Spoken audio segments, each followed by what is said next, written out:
During her sophomore year of college, she excelled as both an actress and a singer, having recently encountered the man of her dreams. Surrounded by a wonderful circle of friends and enjoying a lively college job, Melanie Goodwin believed she was living her best life.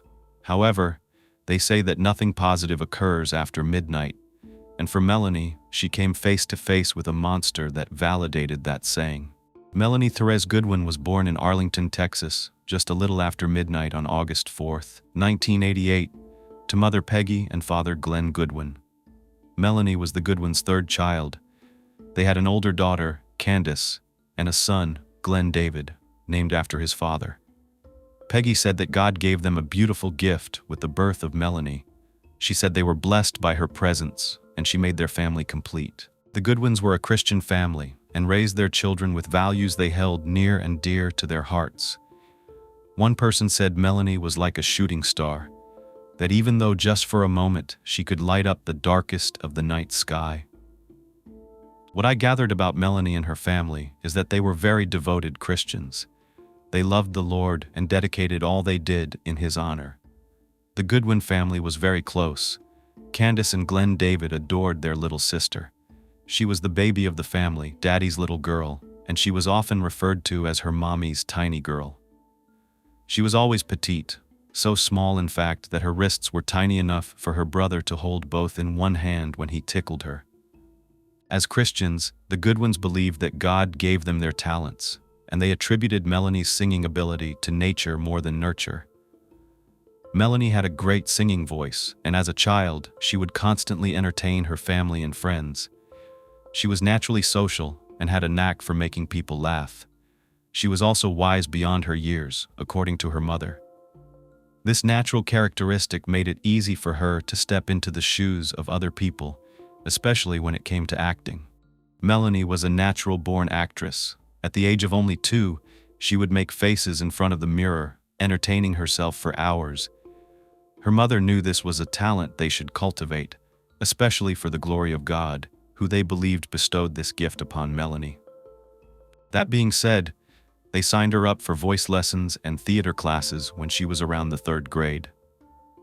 Melanie honed in on her passion by playing pretend with her best friend. Her name was Demia Pridgeon, and they were always there to practice together. They had a vivid imagination and loved to sing, dance, and just laugh together. It wasn't long before Melanie was doing live shows at the local theater. One of the first ones she participated in was Cats and Frosty the Snowman. In that one, Melanie played a snowflake. Theater became a huge passion for her, and it was something her family was very supportive of as well. Her singing in the church choir was another one of her passions. Melanie's father never missed one of her performances. His personal favorite was when she played the fairy godmother in Cinderella. He just thought that she was the most beautiful fairy when she walked out on stage with her sparkling crown. The crowd was actually speechless. You could hear the gasp from the audience. They were just in awe of her. And her dad was so proud, so very proud to call Melanie his daughter. Melanie was a member of Theater Arlington, which has been in operation for almost 50 years now and is in the heart of Arlington, Texas. Kids can start lessons as early as 3 years old, and Theater Arlington is where most of Melanie's closest friendships were formed with her theater family. She also dedicated a lot of her time to her high school theater group at Bowie High School, where she played the lead in many of their productions. To give you an example of her personality, she was not the shy one in her group of friends. She would go off campus for lunch, and when she got into her car, she would sing at the top of her lungs to Wicked. She was a mixture of fun and sophistication. She radiates innocence and fun. It wasn't hard to like Melanie. She made things enjoyable and fun. She would intern at Arlington Theater during the summer, cleaning the lobby and the bathrooms at the end of the day, a normally daunting task. But she knew how to turn that around instantly by singing Wicked or another musical sing-along, and her energy would just transform even the most mundane activity. That, along with her outlook on life, made her someone who remained positive through the trials and tribulations in life, and she was there to help others do the same. She loved life. She was also a good friend, The type of friend who wouldn't just remember your birthday but would call you and sing happy birthday to you. She loved making other people feel special, and she would not hesitate to attribute all of it to her faith. Not only did people look up to her for her natural acting abilities, but she had impeccable style. She always looked her best, and her friends couldn't help but feel a bit envious of how she put together the cutest outfits. Melanie was gorgeous. She had these piercing blue-green eyes like none I've seen before. She also had beautiful chestnut-colored hair that she would sometimes highlight, but that smile, as they say, was so bright that it could light up a room. It's just one of those smiles that makes you smile looking at it. By the time she was graduating from high school in 2006, she had grown into a smart, funny, generous, loving, and self-confident young woman. Here she is at the senior awards ceremony. Next in life was college. She dreamed of possibly working as a news anchor one day, so she applied to the University of North Texas in Denton to study radio, television, and film in their communications department. She was accepted and started in the fall of 2006 as a communications major. This meant moving away from home. Denton is just north of Dallas and about 50 miles from her home in Arlington, Texas. Her parents took the trip with her so she could get settled into her dorm room for freshman year. Denton is a fun place to live, especially for a college student because it's a college town. There's lots to do and lots of people your own age. Denton was home to the Eli Young Band and Bowling for Soup. Remember them? The university's alumni include NFL legend Mean Joe Green, Dr. Phil, you probably know that one, and Norah Jones. The population at the time was about 120,000 people, but Denton's nature attracted hundreds of thousands of people to the city every year for events like the North Texas State Fair and Rodeo or the Denton Arts and Jazz Festival. These events bring in people from all over the country all year round. This is where Melanie planned to call home for the next few years. She moved in with her roommate, Jacqueline Williamson, and they became good friends fast. It didn't take long for Melanie to become well known in the Denton area. Right away, she began making friends by singing in a choir for the Denton Wesley Foundation, a Christian student ministry affiliated with the United Methodist Church in the area. She even traveled all the way to Northern Ireland, where the group toured and performed at various churches throughout the country in May of 2007, right before her sophomore year. And it was in that sophomore year that she crossed paths with someone who would destroy everything. Melanie made friends very easily because of her bubbly personality. Her personality led her to finding the perfect job for her. College jobs can be a few things. They could either be serious and in furtherance of a related career path, or they could be just for fun to pass time and earn some extra cash. For Melanie, her college job was more of the latter. She became a brand ambassador for Red Bull energy drink. It was full of fun and socializing. But in a way, isn't that the perfect job for a communications major? It had some real advantages that a talented and personable girl like Melanie could leverage.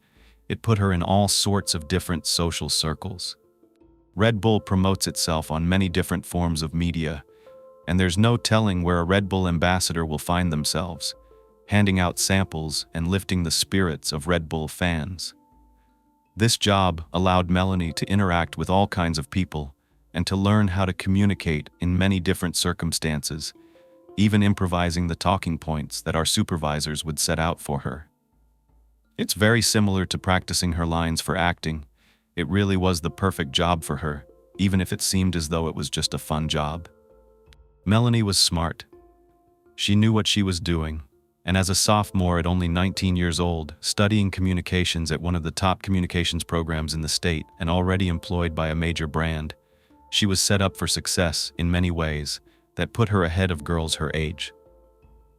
It's true that Melanie may have played fantasy characters in her plays, but she was also living quite her own fantasy in real life, especially when she met her own Prince Charming in early 2007.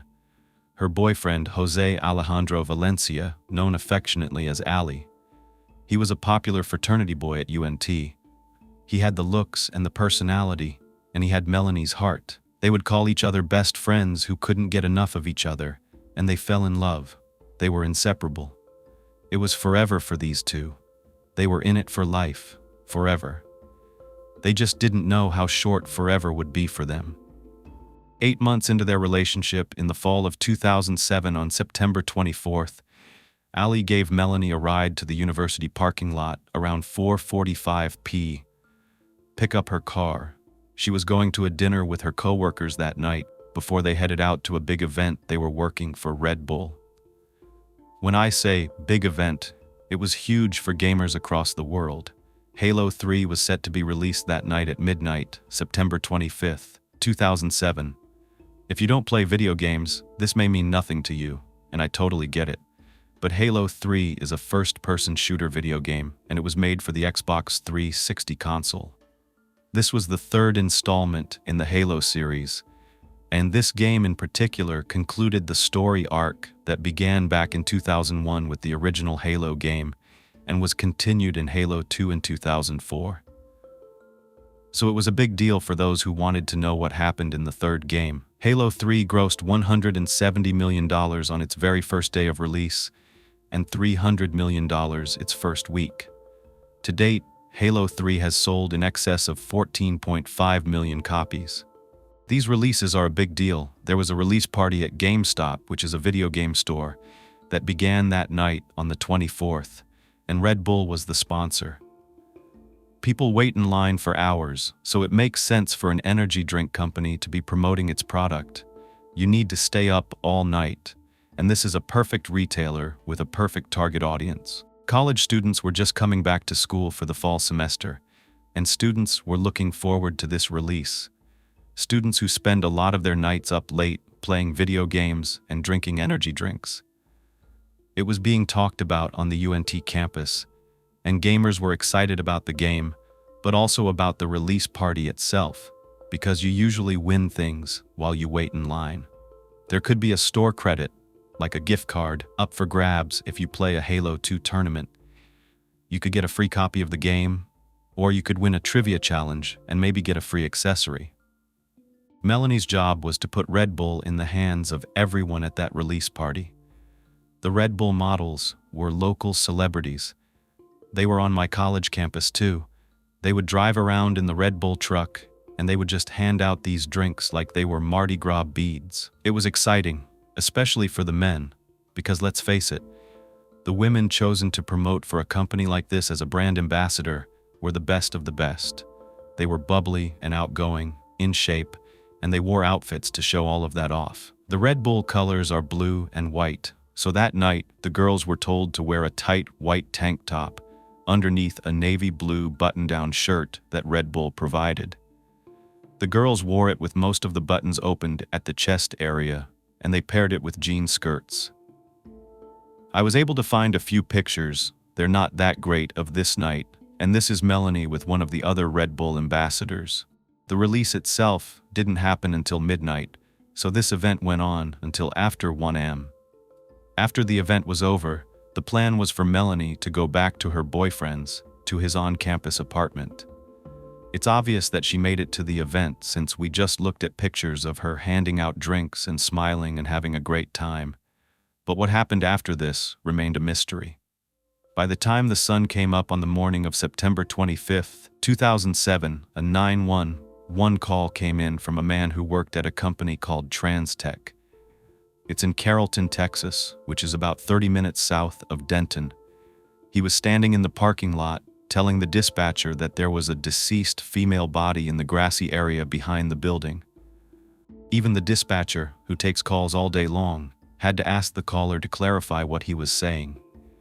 His exact words were, "Ma'am, there's a burnt female body over here."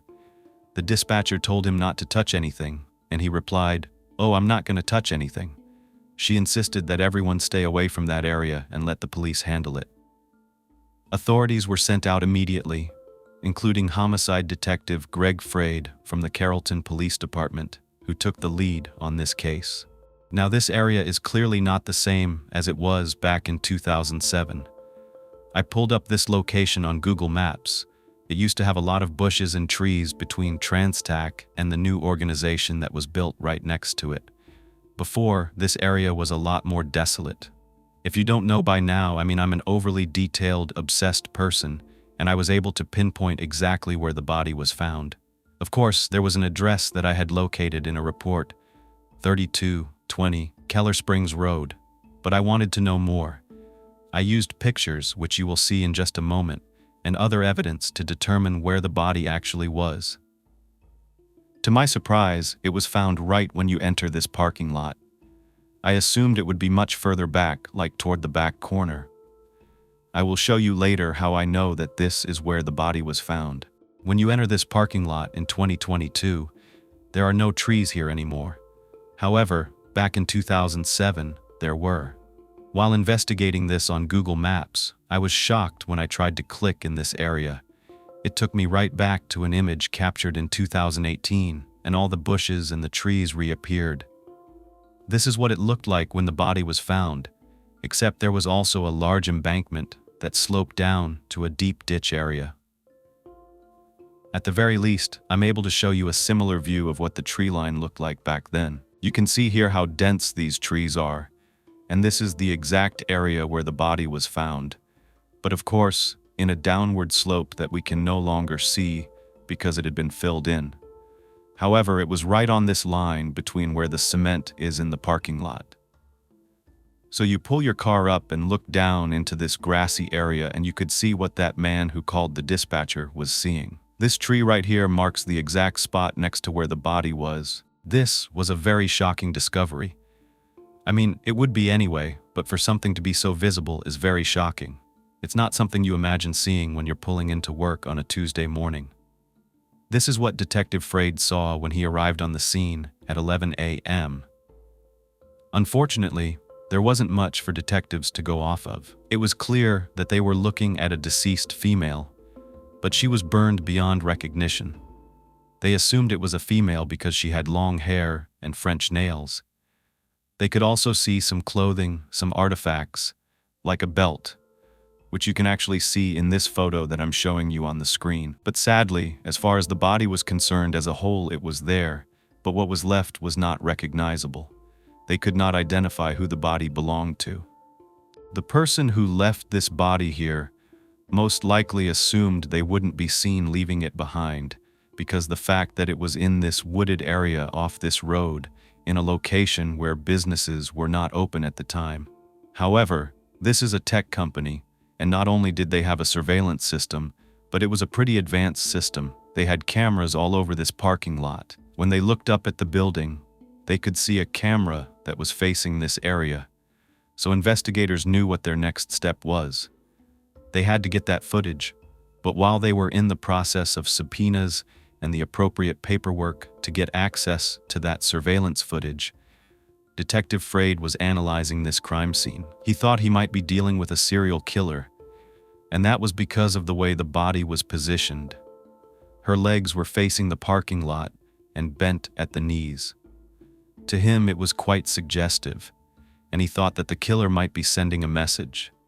It was so close to where you would park your car. The investigators were combing this entire area, trying to find even the smallest clue, and they were able to locate a ring that had an inscription on it, as well as some other articles of clothing that we will talk about more in just a second. But this surveillance footage was very important, and I'm going to tell you something that I don't usually say in these cases. This case was pretty much solved within the first 24 hours because of technology. I can't wait to explain how all of this came together and how amazing the detective work was, and that's why they were able to find out who did this in such a short amount of time. However, it didn't mean that this case was closed just because they knew what happened. That was going to take a while and a lot more effort. Within an hour, they got a hold of that surveillance video. When detectives received the surveillance footage, they were able to get a good enough quality video to understand how this person's body ended up in the ditch. They could clearly see somebody pull a vehicle into the parking lot. They parked it right here, near this tree that I showed you earlier. Now remember when I told you that I knew that this was the exact area? Well, that's because of this surveillance footage. I was able to pinpoint this lamppost. There was only one of those in this parking lot. I was also looking at the parking spots themselves, and there were handicapped areas right here. You can see the white stripes here on the surveillance video, and I was able to pinpoint that exact location right here, right in front of TransTech. Here are the handicap parking spots. Here is the lamppost. As you can see, now in 2022, there are no trees there. So of course I was a little bit confused at first, but as I moved forward with my cursor, I jumped back into time, and now we are in 2018, the way it looked, and there is the lamppost. As I turn, you can see this tree right here where that vehicle was parked in the video. Someone gets out of the driver's side, walks around to the passenger side, and this is absolutely chilling to see this play out. Even though we have this black and white footage, and it's grainy, you know what's happening here. To a trained detective, like Detective Frade, who has been doing this for 23 years, it was obvious to him that this was a male subject. He could tell by the clothing and the stature, and he's done this for such a long time. Even the height of the individual, but what they were wearing looked like a white short-sleeve shirt and long jean shorts.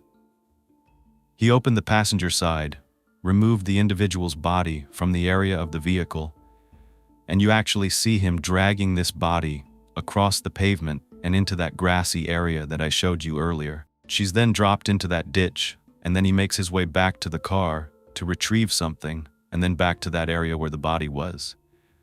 But what you see next is just incredibly horrifying, because at that moment he was setting a person on fire. On this video, all of a sudden, the entire screen lights up. There is just this huge explosion on camera. It's actually a surprise that this individual did not get burned, because you can see just how large this explosion was. But right afterward, you see this person running away from the fire and getting back inside the driver's side of that vehicle, while this fire still rages on. He just pulls backward and drives out of that parking lot. The timestamp on this video was 4:06 a.m. Unfortunately, as per usual, the video is not going to have the quality where you can see a person's facial features or who they are or anything that can identify them, either of them, the person who was brought to the ditch or the person who did this.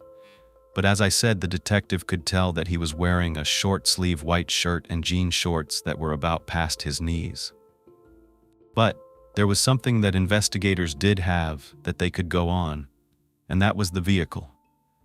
Every vehicle has a style, make, and model, and there are different things that are very specific to a certain type of vehicle, like different lights, the positions of those lights, and different body styles. They were able to pinpoint that this was a Saturn. Now, they couldn't tell what color it was because, as I said, it was black and white footage, but they were able to enhance the video enough to ascertain that the vehicle and the way the lights were positioned was indeed a Saturn.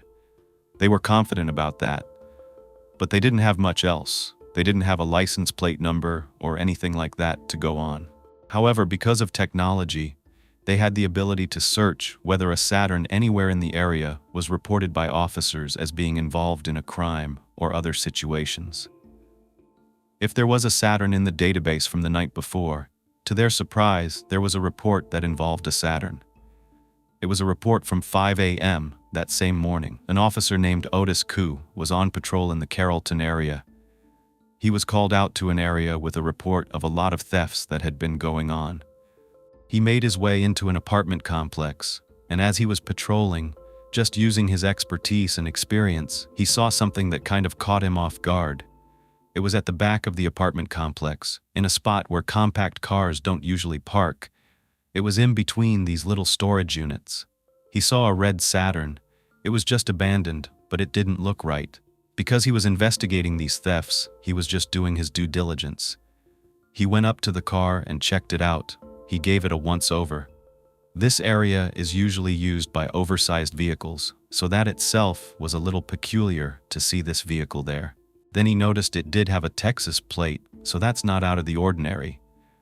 There wasn't any damage that he could see to the vehicle. However, as he got closer, he could smell the car. He noticed a strong scent of gasoline, and it really stood out to him. He thought that was definitely odd, and when he looked inside the passenger side, he saw a red gas can on the seat, and that really piqued his interest. There wasn't much else to go on other than calling this a suspicious vehicle, so that's exactly what he did. He reported a suspicious vehicle being parked in this location, and he added the make, model, and year of the vehicle to that report. This is the report that Detective Freyd got that morning while he was investigating this crime. The car may not have been very significant to Officer Koo when he saw it out there, but when Detective Freyd put everything together, the time frame that this vehicle was seen, the location, and the type of car, he didn't have a doubt. He knew that this was the car he was looking for, and this apartment complex wasn't far from the Transtech parking lot.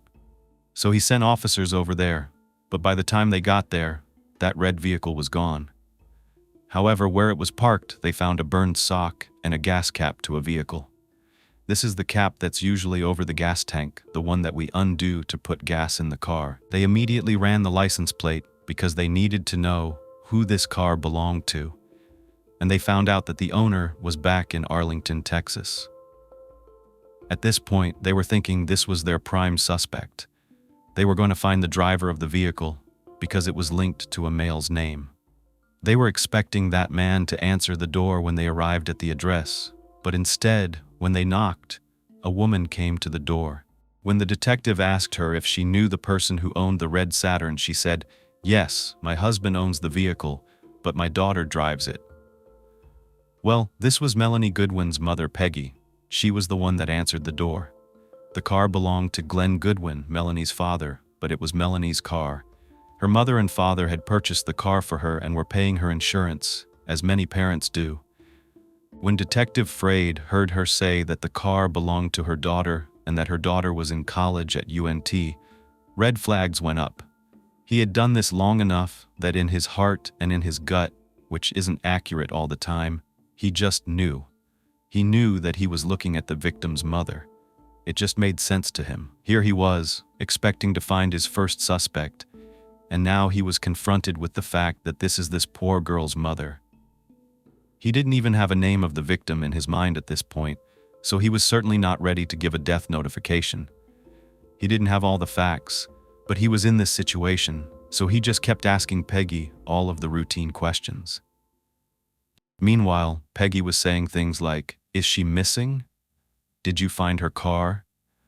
But then he asked for a picture of her. He also talked about finding a ring, and it was just this gut feeling, a feeling that went right through Peggy Goodwin, and she just blatantly asked him, "Do you have a body?"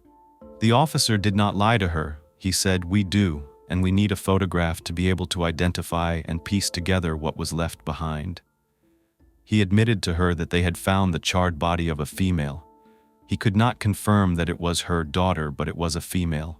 Peggy went to her room to get a photograph of Melanie, and that is when she dropped to her knees and started praying, just saying, "God, do not let this be Melanie. Do not let this be my daughter." At this moment, Detective Freyd was also realizing they had the victim's vehicle, and it made sense looking back because the car had a license plate frame that said, "Angels are watching over me."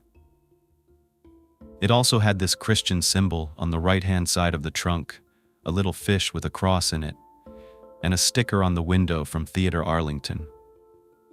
This was Melanie Goodwin's car, and someone else drove it. Someone else put her inside of it and dragged her out of it. However, Peggy knew it was her daughter because of the ring. There was a ring that was found, and it had an inscription on it. Melanie's dad and mom had given her that ring. They knew it belonged to her. So as soon as they pieced that together, they knew that their daughter was most likely the victim in this case. Her parents said that they didn't know how to feel in this moment because they knew that she was dead, and her mother had this gut feeling that she was gone, but she didn't want to know what happened. She said she didn't want the details, and they were suspended in this timeless moment. Everything was standing still. They couldn't go backwards and they couldn't go forward. They had no answers. It was like being in purgatory at this point. Detective Freyd was more eager than ever to find out what Melanie was doing the night that she was killed. And guess who was more than willing to help? Melanie's own mother. Peggy was a software programmer.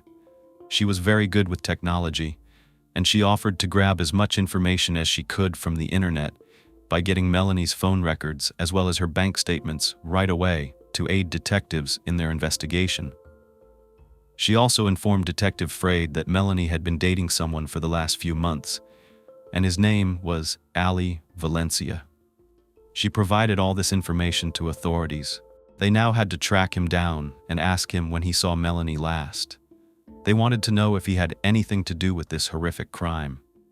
Detective Frade's theory had changed from it being a possible serial killer to it being someone that Melanie may have known, someone with access to her vehicle, someone she trusted enough to get into her car with her, someone like a boyfriend, perhaps.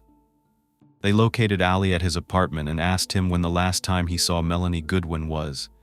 He looked confused and very concerned, but he fully cooperated with detectives, telling them the last time he saw her was at 4:45 p.m. the evening before, when he took her to her car in the university parking lot. He explained that he didn't hear from her again until she was done with the event, which was around 1 a.m.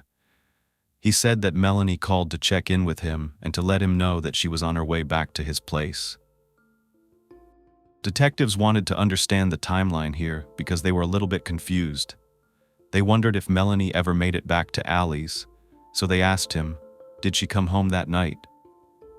He said, "I fell asleep after speaking with her, and I woke up a couple hours later in the middle of the night and I noticed she wasn't there." But he never called the police, so detectives were wondering if the story was even true. Ali says he called her numerous times but never got an answer. He even went out into the dorm and the university asking people if they had seen her. He said he didn't call the police because he figured there was an innocent reason as to why she hadn't shown up, but he was worried. They wanted to know the last thing he remembered Melanie telling him, and he explained that she asked him if he needed anything. In the spur of the moment, he asked her to stop at a quick trip nearby. This is a convenience store, to grab him a bag of Cheetos and a chocolate milk.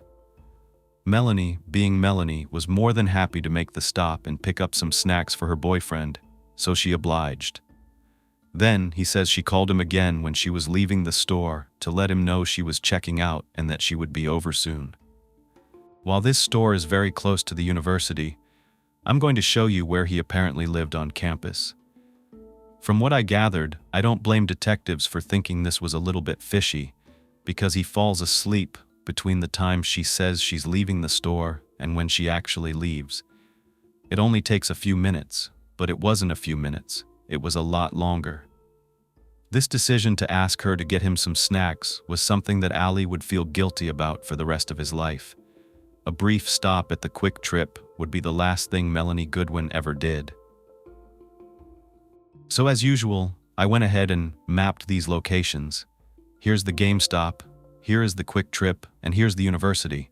She was only minutes from getting back to Ali's apartment, as far as what we can gather from the information that was provided to the authorities. So, what happened? What happened between those two locations, the Quick Trip and her boyfriend's apartment, and who was responsible? At this point, they do have those phone records. Peggy Goodwin, Melanie's mom, was able to pull her phone records with a quickness because of technology being at our fingertips, so they didn't have to wait to subpoena the records from a phone company and piece all this together. This is why this case was being solved so fast. But in Peggy's grief and sadness, she was still able to have the wherewithal and the willingness to help investigators piece all of this together. When they got a hold of those records, they were able to confirm that those phone calls were made between Melanie and Ali. Now, they didn't have like phone pings or anything like that. They were only looking at what they could see when you download the report from your provider online. They could just see the timestamps and the phone numbers that were incoming and outgoing. Peggy also provided Detective Frade with Melanie's bank statements, and there was a transaction that was made at the Quick Trip in the early morning hours, around 1:30 a.m. They were pressing Ali pretty hard. They told him they needed to take off his shirt. They wanted to see if there were any wounds on his body, and there were none. That's when they told him that Melanie was deceased. His response alone was enough to give seasoned detectives the impression that he was not involved in this crime. I know it can be faked, and I know people react differently depending on who they are, But there was just this look, this confused look on his face, a disbelief and shock and sadness. We know investigators still have to confirm everything, but as it stands, they need to put their suspicions on hold because they have evidence that can truly point them in the right direction, and that is the surveillance footage from the quick trip. Now they know she was there, and they know what time she was there.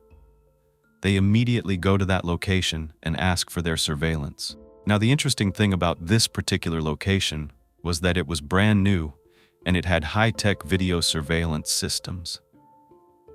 It was way better quality than I've seen in any of the cases that I've covered.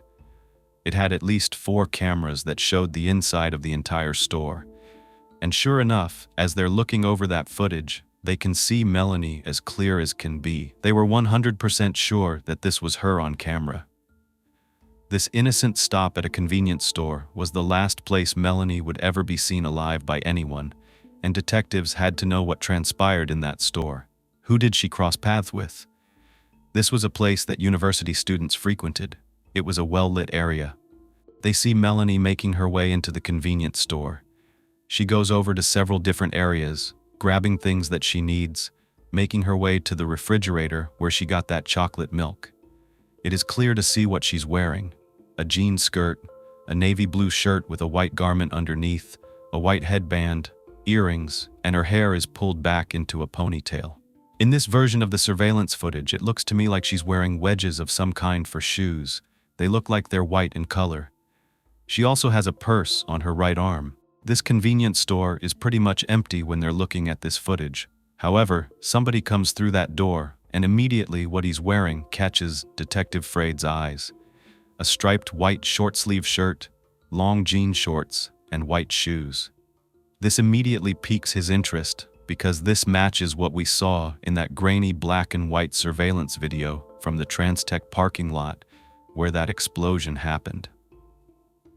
I'm going to show you right on the screen here. This is what he was looking at, and you can tell it's a very similar outfit. At this point, Detective Freyd is actually positive, 100% positive, that this is the man he saw driving that red Saturn into that parking lot. He's positive. He doesn't even need to see more.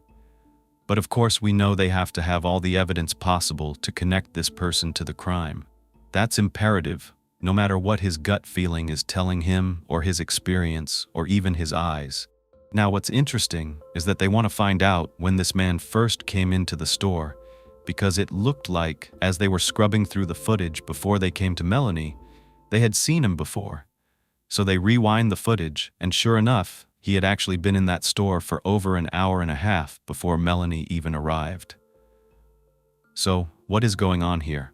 Who is this man? He's seen walking up and down different aisles, looking in the front of the store, looking outside like he's waiting for someone, then walking in and out back and forth. He's also seen talking to the clerk, and there is a section on the video where the clerk is handing him a phone that belongs to the business, a cordless phone that he's borrowing to make some phone calls. But to whom, they don't know yet. Detectives want to get a hold of the store clerk because they definitely want to know if he knew this person. Why was he letting him borrow the phone? There were other things too that the clerk was doing for him, so they had a lot of questions. Luckily, they're able to get a hold of him. He goes by the name Chen. Chen explained that this guy came in, he doesn't know him, and he just kept roaming around the store bothering him. Apparently, according to Chen, this guy didn't seem to have any money. From what he could ascertain from listening in and also from the guy telling him he had nowhere to go that night, he didn't have money or a ride or anything to eat, and he was calling people, asking if they would come pick him up, but nobody would. So Chen kind of felt bad for the guy. He actually gave him some of his own food that he brought from home to work and bought him a fountain drink and let him use the phone. But then Chen said the guy said something really weird that kind of freaked him out. He asked if he could sleep there, and Chen was like, "No. Why would you need to sleep here? What kind of question is that? That's a very weird question." He also said this isn't a hotel and that he probably shouldn't be lingering around here because the police tend to be pretty active around this campus store, and they're not very nice to people who are loitering, and that he should probably move on. You know, he's already given him something to eat, a drink, and a phone. What else does this man expect to get from this store clerk? But the guy tells him, well, I'm not going to leave unless someone kicks me out. He starts to confide in Chen, telling him about his life, nothing that Chen wanted to hear, but it's not like he could really do much. There wasn't any security there or anything to kick him out. Between customers, this man is telling Chen things like he broke his girlfriend's phone the other day, and how he needs to learn how to control his temper, and that he had some pending arrests and some warrants out for him, but he didn't divulge what they were. At one point, he walks out of the store, but investigators see the moment that this guy's eyes meet Melanie. He targeted Melanie. He was pacing outside the front of the store, and as soon as she walks in, he makes his way back toward the door, and it was like he made a beeline toward her. The amazing thing about this new technology was that it didn't just capture video. It captured audio. So detectives were not just able to see what was going on, but they were able to listen to the words that were exchanged between this man and Melanie herself. It was as though Melanie was helping detectives solve her own case.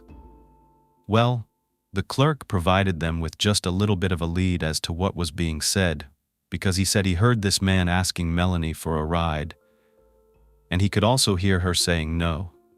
But of course, investigators wanted to confirm that for themselves, and they wanted to know if any other words were exchanged between the two of them. Even with it being enhanced as much as possible, you could barely make out what was being said, but detectives wouldn't give up. They listened to it again and again and again, and they were finally able to make out some of what the man was saying.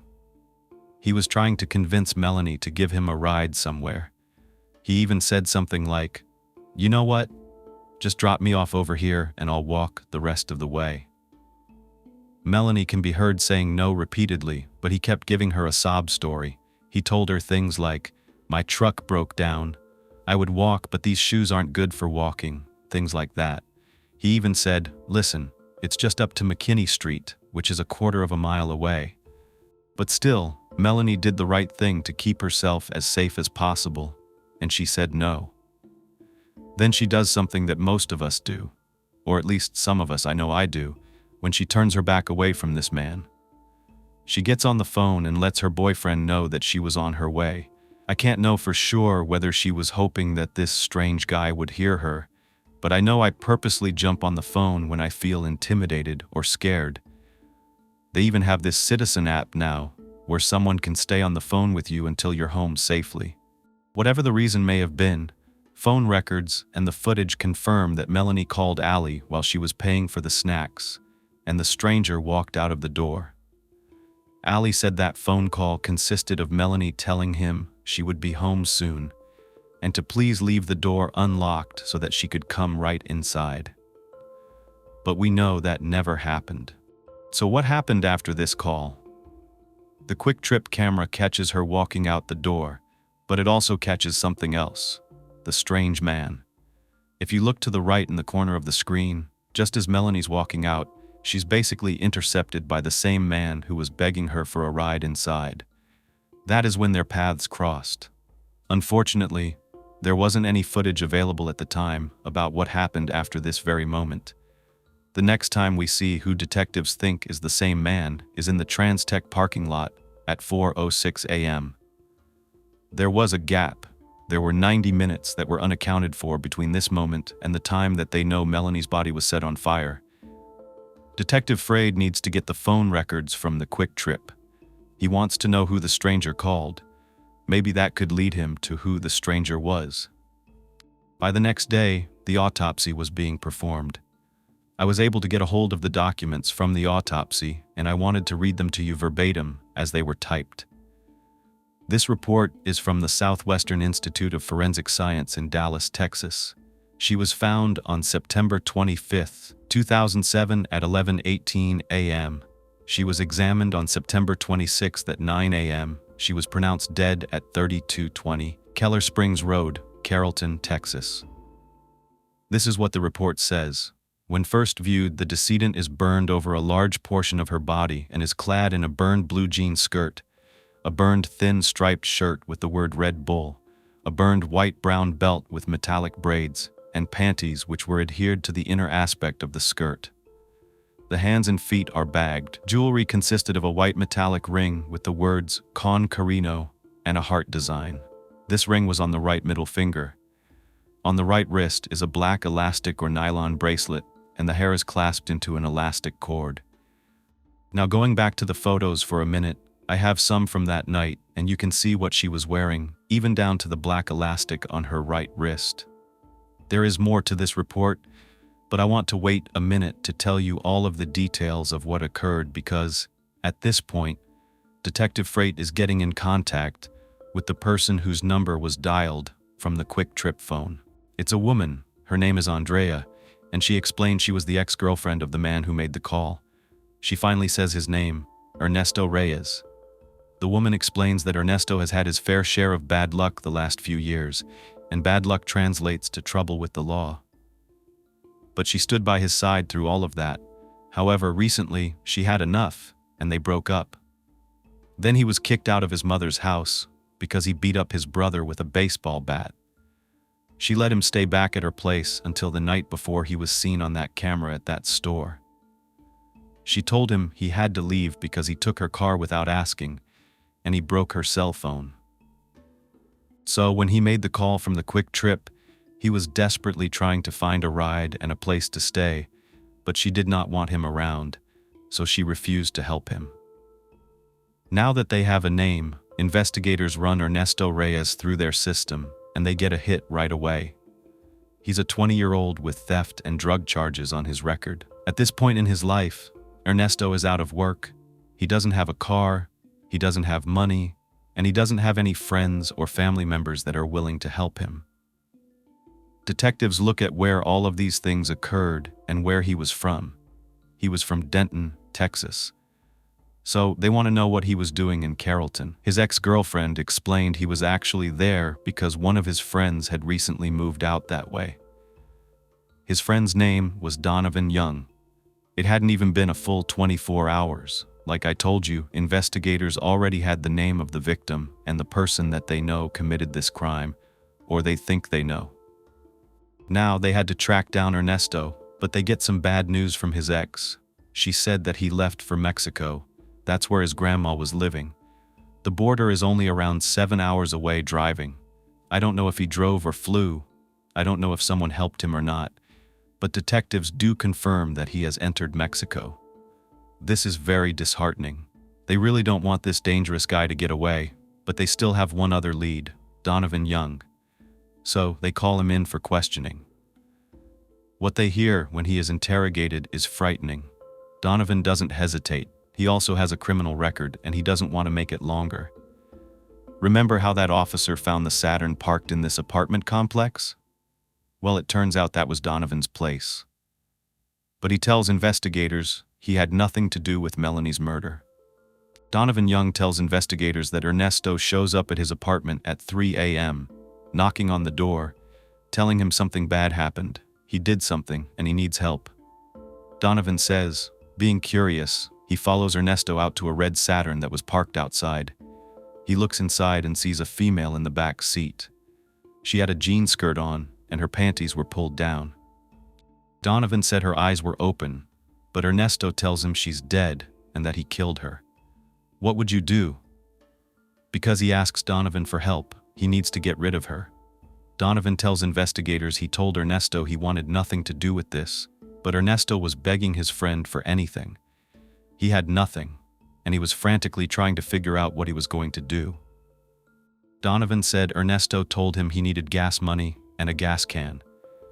Donovan told investigators he ends up giving Ernesto a couple of dollars and a gas can. So you tell me if this is true, did this man have nothing to do with this crime? Because the detective is not buying the story, but it's all they have at this moment. But why would Donovan give Ernesto what he needs to cover up this crime if Donovan himself had nothing to do with it? Why didn't he call the police if he had just seen his friend pull up with a dead body in the back of a car? Why would he just go back inside and go to bed? because that's what he says happens. He admits he regrets not calling the police. He probably chose to keep himself out of trouble. But this lack of action will leave the door open for Ernesto to tell his own version of events, ones that are very different from the way Donovan says that things happened. But they still don't have Ernesto in custody. However, they did have more evidence piling up in the form of additional video footage from 2 other stores. 1 hour after leaving the Quick Trip, Ernesto was caught on a camera at a Chevron, but it's closed. It's a gas station. He's trying to buy gas. The camera actually catches him in the parking lot. He pulls in backwards, probably trying to avoid anyone seeing Melanie in the back seat. He's also seen taking off his shirt and turning it inside out, and then putting it back on after he looked at his reflection in the store window. Detectives believe he did this for one of 2 reasons. 1, because blood was visible in his shirt, or 2, he was trying to disguise himself by appearing to be wearing a different shirt. Either way, he is clearly identified in this video. He leaves because he can't get gas, and another camera spots him at a 7-Eleven gas station nearby, where he walks in with the red gas can in his hand. He even places it down on the countertop, where he buys $1.76 worth of gasoline. And that's all he needed to carry out what we already saw on that chilling video from the Transtech parking lot. But at the 7-Eleven, he's seen at the pump filling up the gas can, and he even asks a stranger if he could borrow their cell phone, just acting like nothing happened. The last time we see Ernesto is when he lights Melanie's remains down in the embankment in Carrollton at 4:06 a.m. It would take the U.S. Marshals 2 weeks to track him down and finally extradite him back to Texas to stand trial for Melanie's murder. They found him at his grandmother's house, but by the time they got all the right documents and the authority to make an arrest, he was gone. But it didn't take long for them to spot him once again. But even though they were finally able to catch him, the only issue is that Mexico doesn't have capital punishment. So they would not allow Ernesto to be taken back to Texas unless prosecutors agreed not to seek the death penalty.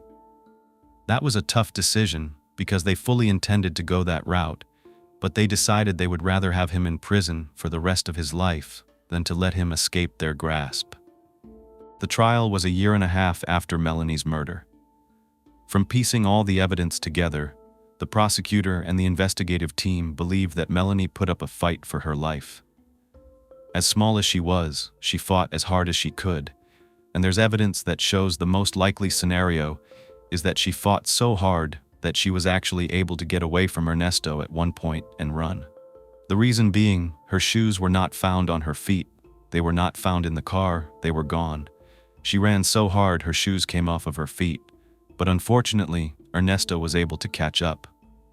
There is blood on the outside of the vehicle, which is another indication that she had gotten away from him at one point and was outside of her own vehicle. But they believe she was pulled back inside, and that is where he forced himself upon her. There was blood in the back seat of the vehicle, which was consistent with this theory of events. She had bruises and contusions on the front of her face, on her forehead, on the top of her head, and on the back of her head, and those were caused by blunt force trauma. This means that she was hit or punched.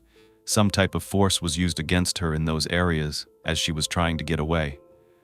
There was a large mark on her chest. There was so much force applied to that area, all of that unrelated to the actual strangulation that occurred. What they believe is that this was where Ernesto put his knee on top of her while he was carrying out the rest of his actions. He was applying that force to her neck while applying that knee to her chest. And remember, that 90 minutes, that was unaccounted for? Well, that 90 minutes was what the defense attorneys used to try to create reasonable doubt in Ernesto's case. They argued that there were no eyewitnesses, nobody saw Ernesto carry out a murder. All the evidence was circumstantial. Yes, they agree it was Ernesto on the camera at the convenience store. They don't argue against the footage of Ernesto even setting Melanie ablaze. But the defense says that Ernesto was forced to do that. He was forced by Donovan Young. That's right. Remember how I said that Ernesto would tell his own version of events? Well, there was no way his defense team was going to put him on the stand. They weren't going to open him up to cross-examination because they knew from what you are about to hear, and they know from Ernesto's past, who he truly is. He would have probably blown up in anger at the prosecution and ruined everything for himself. Instead, they used sort of a loophole to introduce some evidence of Ernesto telling his story to a media outlet while he was incarcerated and waiting for trial. He had done an interview with Univision, partially in Spanish, and they played it for the jury with a translator explaining what Ernesto said. Ernesto, while wearing the black and white striped prison jumpsuit, is on that handheld phone receiver, speaking with a reporter through a pane of glass. He told the media he's not a killer, he never wanted to be, and he never has been. He was just at the wrong place with the wrong people. It was Donovan who committed the crime, not him. He says he asked Melanie for a ride and she said, "Where to?" He told her he was headed to his friend's house. Ernesto says that Melanie said yes, she would take him there. But we know from the camera footage that she said no. She repeated it, and she told Allie she was on her way home. She had a cold chocolate milk in hand, something she was bringing home to her boyfriend. It doesn't make sense that she would have agreed to take this detour with a stranger at 2 a.m., but it gets worse. Ernesto actually tells the media that Melanie was asking for trouble. It's victim blaming at its finest. He says that after they got into Melanie's car, she wanted drugs, so she asked Ernesto where they could get some. He wanted to drag this poor woman down to his disgusting level, and later he will literally drag her to her final resting place. He wanted everyone to believe that this innocent woman, who stopped after a long night standing on her feet for hours promoting for Red Bull, was kind enough to stop at the store to get her boyfriend some snacks, actually willingly gets into a car with this stranger, and then proceeds to ask him for drugs. So, what was it that he thought would make us believe this? Was it the short skirt? Was it the fact that she was out late? Did he just assume, like other disgusting monsters, that she was asking for this unwanted attention? No, she wasn't. She was just in the path of a heartless, cold-blooded killer. But he tells the media in this jailhouse interview that he told her he could get her some weed at his friend's house. So they arrive and Donovan comes out with the weed. Ernesto says he jumps into the back seat while Melanie and Donovan smoke together and take pills in the front. Really? And let me guess, she washed them down with the chocolate milk that she bought for her boyfriend? And it gets even more ridiculous. He says all of a sudden a fight broke out and he didn't know what to do. He says, "I don't know if they were serious or if they were just like horseplaying. But I was scared." But he continues to say that he could tell Melanie was hurt, and he told Donovan he wanted out of the car. As soon as he did that, Donovan pulled out a pistol and pointed it at him. Melanie's family, her close friends, her loved ones, had to sit in that courtroom and listen to this garbage. Listening to this man cut her down and insinuate that she caused her own death by asking for trouble. Melanie's dad said that he sat in that courtroom praying that the jury would be able to see through this man's story, that they would know who Melanie truly was. The kind, loving, sweet girl who innocently walked into that convenience store and crossed paths with a monster. Ernesto went on to say that Donovan forced him to buy gasoline and that he was praying to God to help him because he thought Donovan was going to kill him and he had no choice but to get the gas. It seems so absurd to me. Clearly, we only see Ernesto at the gas station. Where was the threat? Where was Donovan? Yet the story continues. He says they went to some warehouse, or Donovan told him to put the gas on Melanie while laughing and saying, "You do it, you do it." So he did it. Then, when the reporter asked him how Melanie actually died, Ernesto said he was high on drugs, but from what he saw it was just Donovan hitting her over and over again and then choking her.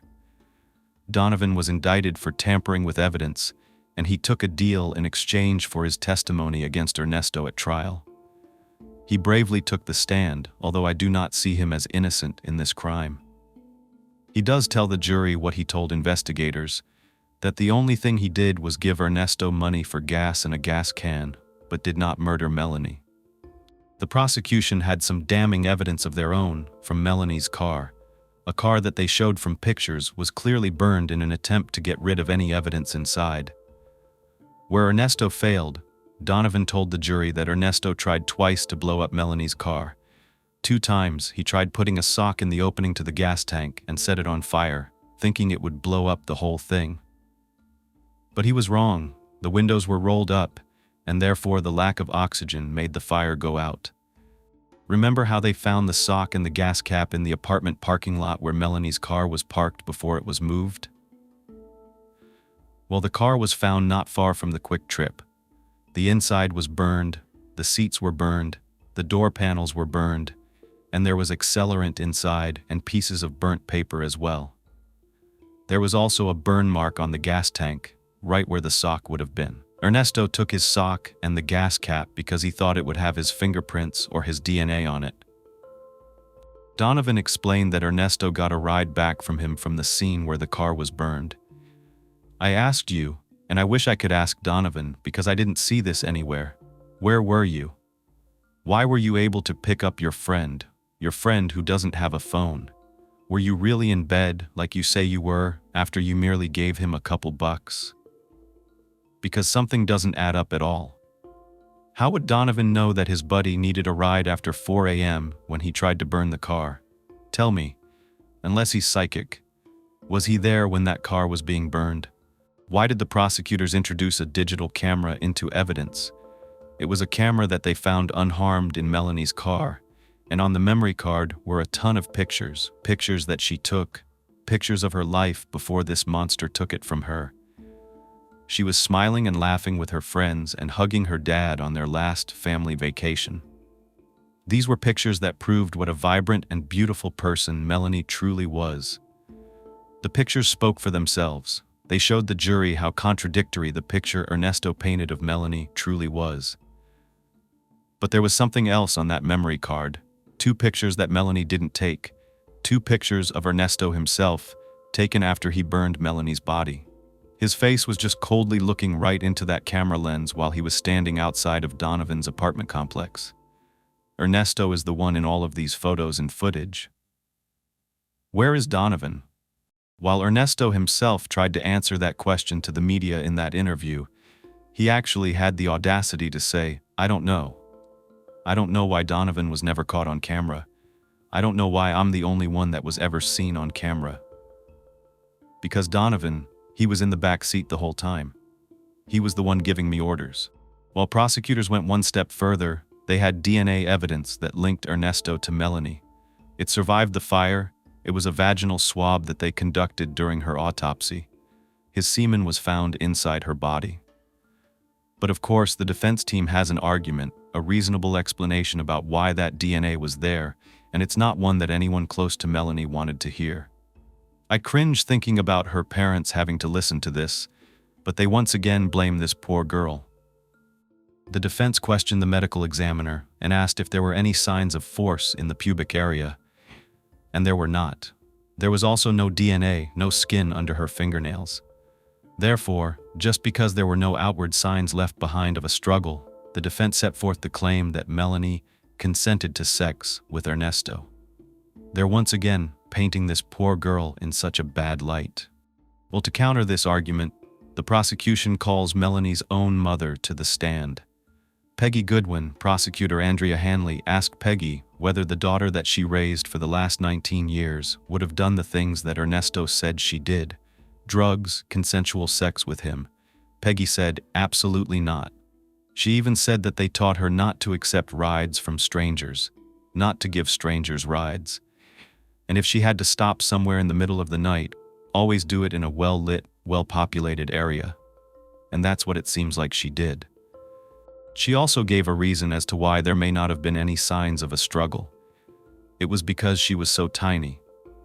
I don't know if you remember the story I told you about when Melanie's older brother used to tickle her. He would grab both of her wrists with one of his hands. That's how small they were. Peggy was trying to show that Melanie was no match for someone as big as Ernesto. There was also no evidence of drugs in Melanie's system, so that argument was thrown out, at least by the jury, because they deliberated for only 3 hours before returning a verdict of guilty. But I'm not done. Just one more thing. Ernesto was sentenced to life without the possibility of parole, and Donovan Young received 8 years for his involvement in the crime. But outside, in that hallway after sentencing, unbelievably, Ernesto's mother and the Goodwins came face to face with one another. Nobody knew what to expect, but to everyone's surprise, the mothers embraced. Ernesto's mom told Peggy, in her arms, sobbing how sorry she was for what her son had done to their daughter. Peggy did not hesitate to embrace Ernesto's mother. They cried together, and this was captured. Melanie's dad then spoke to Ernesto's mom in Spanish, thanking her for apologizing. When asked why they were so kind to the mother of a monster that killed their daughter, the Goodwins explained that they're human. They have compassion, and Melanie was the same way. Peggy said that she had looked over in Ernesto's mom's direction when they were playing the video of the fire, and she saw Ernesto's mother crying uncontrollably. Peggy was able to put herself in that mother's shoes. As hard as it was, she knew what her son had done, and she was sorry for it. One of the jurors named Amy told the media that it was what was not caught on video that made her doubt Ernesto's story. They never saw Donovan, especially when that huge fireball filled up the screen. They watched that video numerous times, and when it lights up the entire car interior, and there's no one else inside. Okay, now I couldn't believe this, but I couldn't leave it out either. As much as I hate Ernesto, I look for facts, and after digging further into this case, I found a lawsuit that was brought by Melanie's family against Quick Trip for wrongful death. In that case, more evidence had been discovered. When the clerk, Chen, you remember he had testified in the other trial? He testified in this second trial, and he had some very interesting things to add about what he saw that night. In this second trial, he's on the side of Quick Trip, and he's their witness to prove that the act did not occur on the premises, but it took place elsewhere. So take this how you will, but it is still evidence in a court of law and was presented at trial. It turns out that police had initially believed Melanie was abducted. However, there is evidence to the contrary. As Melanie is leaving the store, she's heard on camera saying, "Pretty normal." She appeared to be on the phone with her boyfriend. However, remember that Ali stated at Ernesto's trial that she never told him she was planning on giving Ernesto a ride.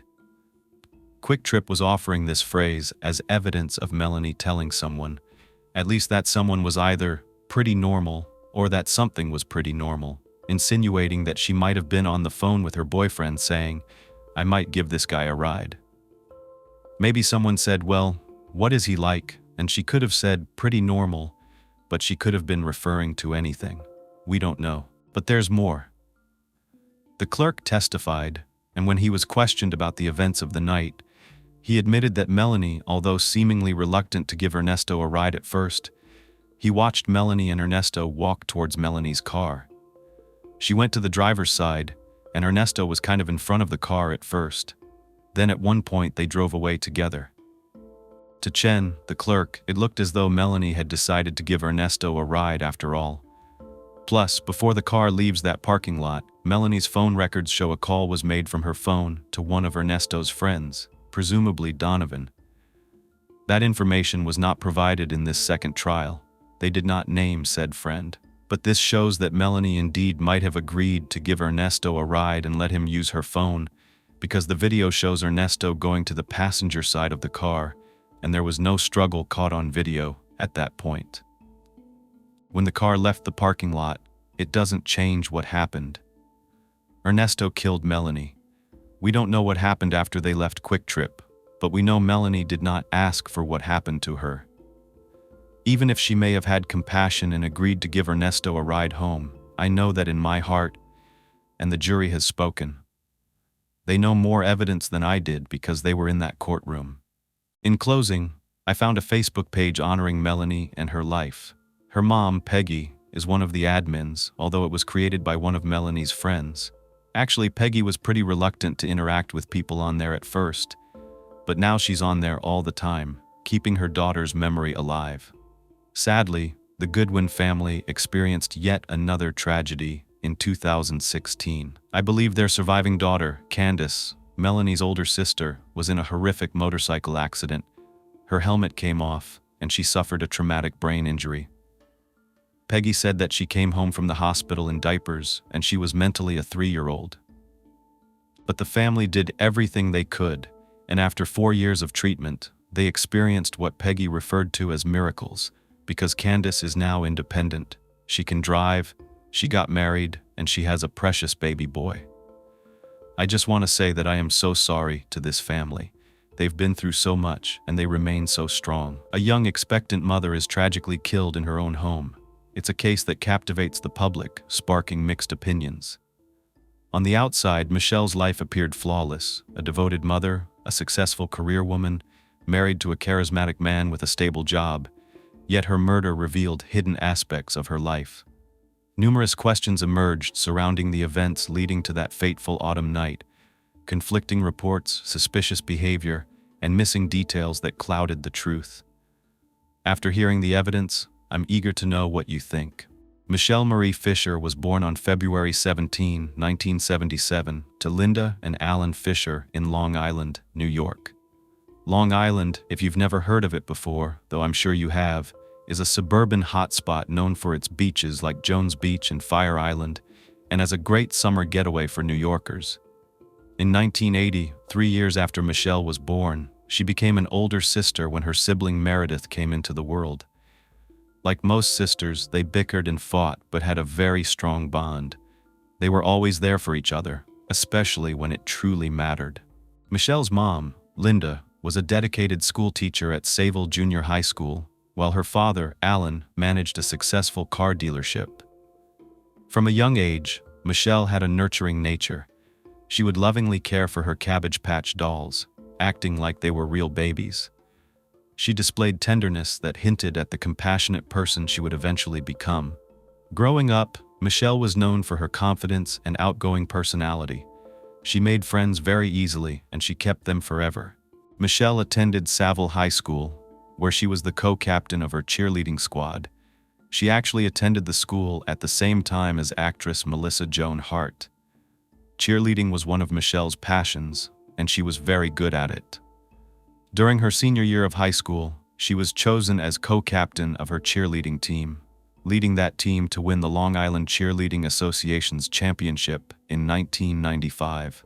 Michelle also enjoyed participating in talent shows and musicals. She loved to make other people laugh as well. She was even a member of a lip-syncing team, and they sang "Do You Love Me" in a regional competition, and that group won. This just goes to show you the fun-loving type of personality that Michelle had. But outside of cheerleading and extracurricular activities, Michelle was a dedicated student. She loved to learn, and she genuinely enjoyed serving others. She was a member of the National Honor Society. Michelle's academic journey was as impressive as her vibrant personality.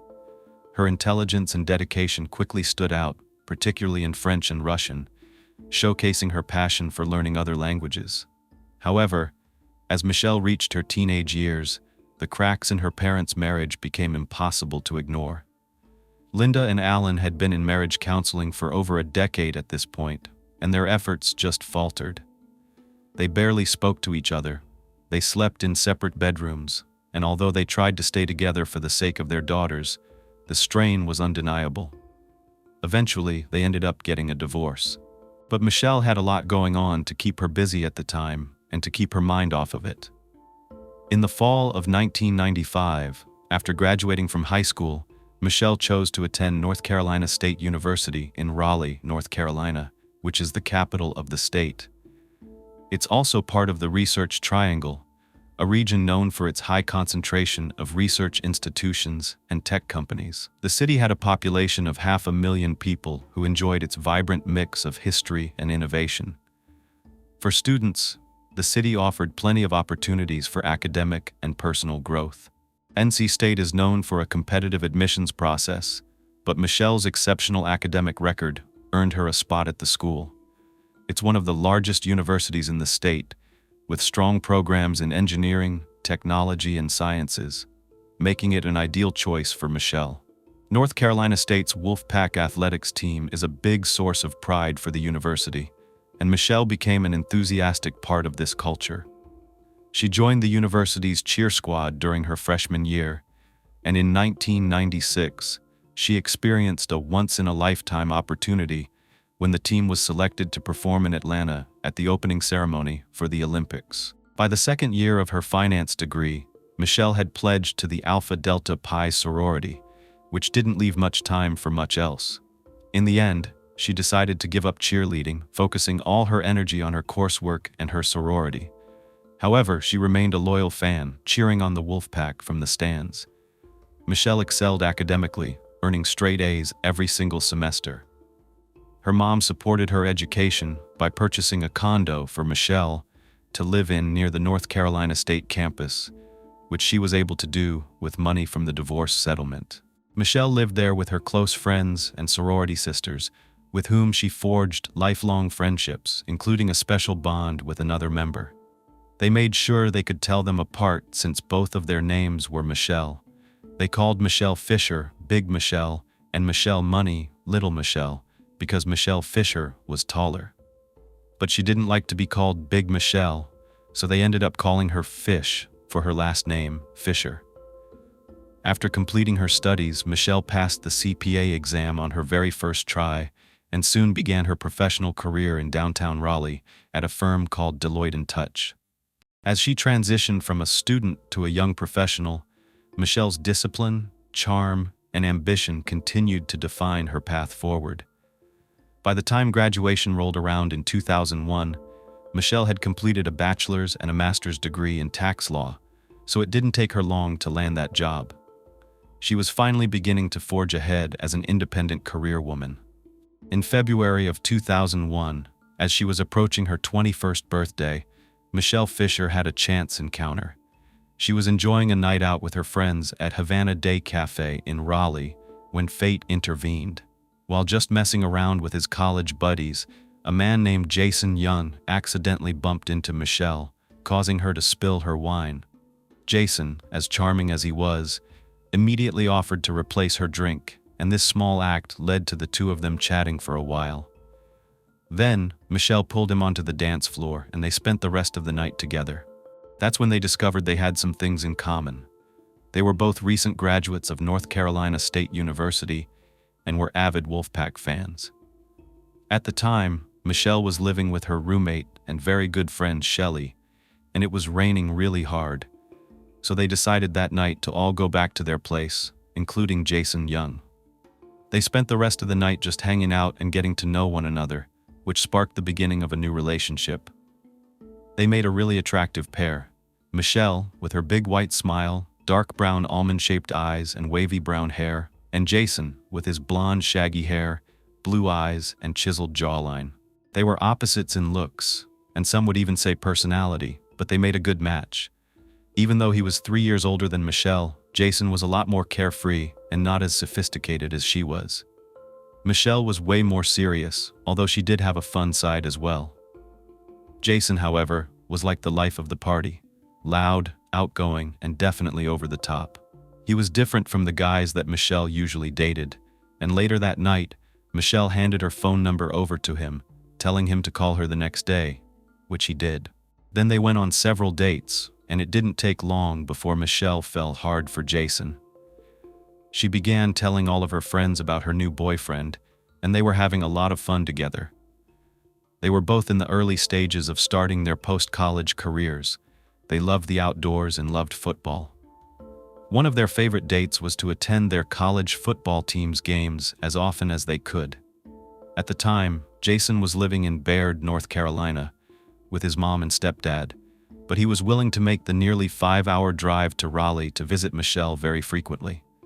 He worked at Black & Decker and used his earnings to fund these visits. Before long, Jason decided to move closer to Michelle, relocating to Raleigh with one of his friends, Ryan Shad. At this point, Jason was working at Pan American Labs, but let's talk about his past for a moment. Jason's background was rooted in a close-knit family. His mother, Pat Young, was a 5th-grade teacher in a small elementary school in Transylvania County. Jason Lynn Young was the middle child of 3 siblings. He was born in 1974. Jason had an older sister, Kim, and a younger sister, Heather. But then tragedy struck the Young family early on when Jason's father, Bob, passed away from cancer when Jason was only 5 years old. The loss left the family struggling financially, and a year later Pat remarried, bringing George McIntyre into Jason's life as his stepdad. Growing up, Jason was the typical pest of a brother. He would often tease his sisters, but his magnetic personality made up for it. It was hard for anyone to stay mad at him for long. He had the natural ability to make people laugh, and it was this charisma that made him very popular at Baird High School, where he was voted best all-around student during his senior year. His teachers even nominated him for the school's Hall of Fame. Now, during the summers, Jason worked at an all-girls Christian camp, where he was adored by a lot of the campers, especially a girl named Carolyn Sobey, who had known him since she was 6 years old. Jason had been her swim instructor, and she had a childhood crush on him that continued into adulthood. This wasn't actually uncommon. Jason was very popular with the ladies. When it was time to go to college, Jason had always been a loyal Wolfpack fan, and he decided to go to North Carolina State University, which was a dream come true for him. In 1993, he completed his freshman year, but then he took a year off to go hiking on the Appalachian Trail with a high school friend before returning to NC State in 1994. Once back at school, however, Jason's focus wasn't entirely on academics. He wasn't the worst student, but his grades definitely took a back seat to his real interests, which were partying, attending Wolfpack games, and meeting women. In 1998, Jason graduated from NC State, but he and his friends were still clinging to their college days. They pulled all of their money together to buy lifetime season tickets to Wolfpack games so they could continue tailgating and partying, even though they weren't in college anymore. Jason's friends actually referred to him, wait for it, as Horn Dog. During his time at NC State, he was actually an RA, resident advisor, for a dormitory there, and as the Horn Dog that he was, he used this position to get closer to the female students. Jason didn't have a good reputation for being an all-around good guy or someone that was even going places in life. He was known more for his reputation as being a frat boy, having the frat boy mentality, where success is measured by how much and how often you can drink and how many women you can sleep with. But in 1997, Jason's carefree days of partying were briefly interrupted when he met a woman named Genevieve Cargo, and the two of them began a serious romance. So I guess they can be tamed. Well, I guess maybe not, because in October of 1999, Jason proposed to Genevieve, but their relationship was rocky. Despite multiple conversations about Jason's love for partying and how it was getting in the way of their relationship, Jason wasn't interested in stopping, which led Genevieve to break off their engagement in January of 2000. Jason was known for his wild sense of humor, and he liked to play practical jokes that often bordered on being inappropriate. These included sexual innuendo jokes, and it was usually around the wrong audience. He was also infamous for his genitalia tricks. Dick tricks, if you will. The Batwing, if you know, you know, was classic Jason, but these jokes were not well received by everyone viewing them. To his friends, these antics were just part of his fun-loving, mischievous personality.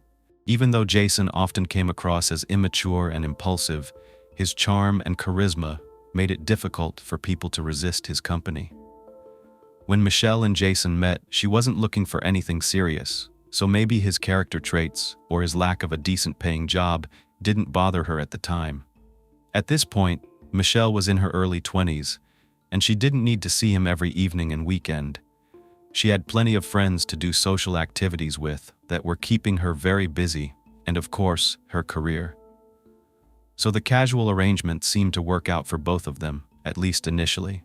But all of that changed in 2003 when Michelle found out she was pregnant with Jason's child. She knew right away that she was going to go through with this pregnancy, with or without Jason's support. She had a strong network of family and friends who would help her, but of course, she hoped that Jason would stand by her side and take this surprise seriously. She had been unsure of how he was going to react, and she was devastated by his initial response. When Michelle told Jason she was pregnant, he was shocked, to say the least. He told Michelle that he enjoyed his freedom and that he wasn't ready for a child or for marriage. Jason was terrified at the thought of becoming a father. He told Michelle there was no way he could handle the responsibilities of both fatherhood and marriage, and this news left Michelle heartbroken. But Jason did say that he would support any decision she made. Michelle told him how she felt, and they agreed to give the relationship a serious shot. Just 1 month after this conversation, Jason appeared to have a major change of heart. He ended up proposing to Michelle with a makeshift rubber band ring, explaining it was just a placeholder while he was waiting for the diamond one. Michelle was overwhelmed with joy, and she accepted his proposal. She was hopeful that this marked a turning point in the relationship. On August 12, 2003, the couple was married in a quiet, private ceremony at the Wake County Public Safety Center in downtown Raleigh, just a justice of the peace. Michelle's mother, Linda, and a stranger served as witnesses. Even though this was a very low-key event, Michelle had much bigger plans for a more elaborate celebration later on. She wanted to share this moment with her friends and family, and she quickly began organizing a second lavish ceremony for October. With her pregnancy progressing, she was eager for the wedding to happen as soon as possible. I think she gave her friends just 3 weeks' notice that it was going to happen. This might sound quite romantic, but there was a much more practical reason for their nuptials other than just the fact that she was pregnant. Michelle had a good job, but it didn't come with benefits like health insurance. Jason's job did, so by getting married, Michelle and their unborn child would be covered.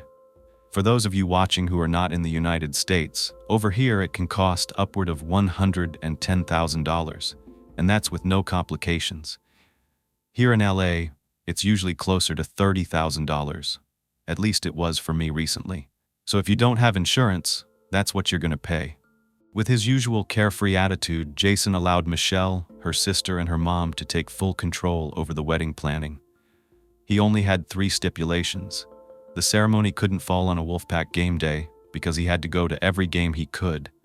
He could invite as many guests as he wanted, and there had to be unlimited beer.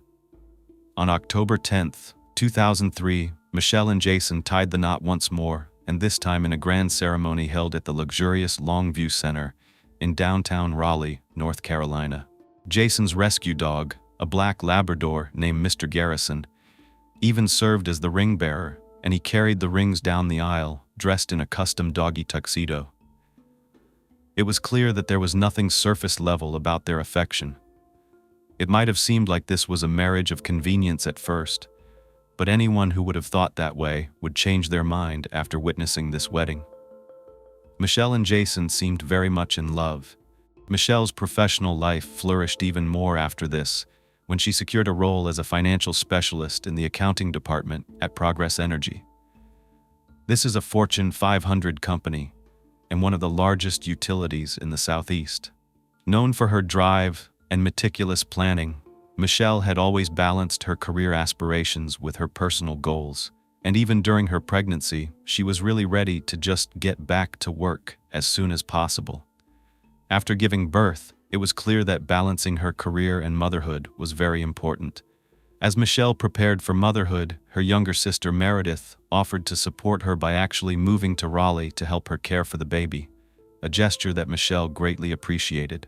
By now, Jason and Michelle were living together, and on March 29, 2004, they welcomed their daughter, Cassidy Elizabeth Young, into the world. The birth was a little more complicated than expected, as Cassidy turned breech in the final weeks of Michelle's pregnancy, requiring her to undergo a C-section. But despite the unexpected turn of events, Michelle embraced motherhood wholeheartedly.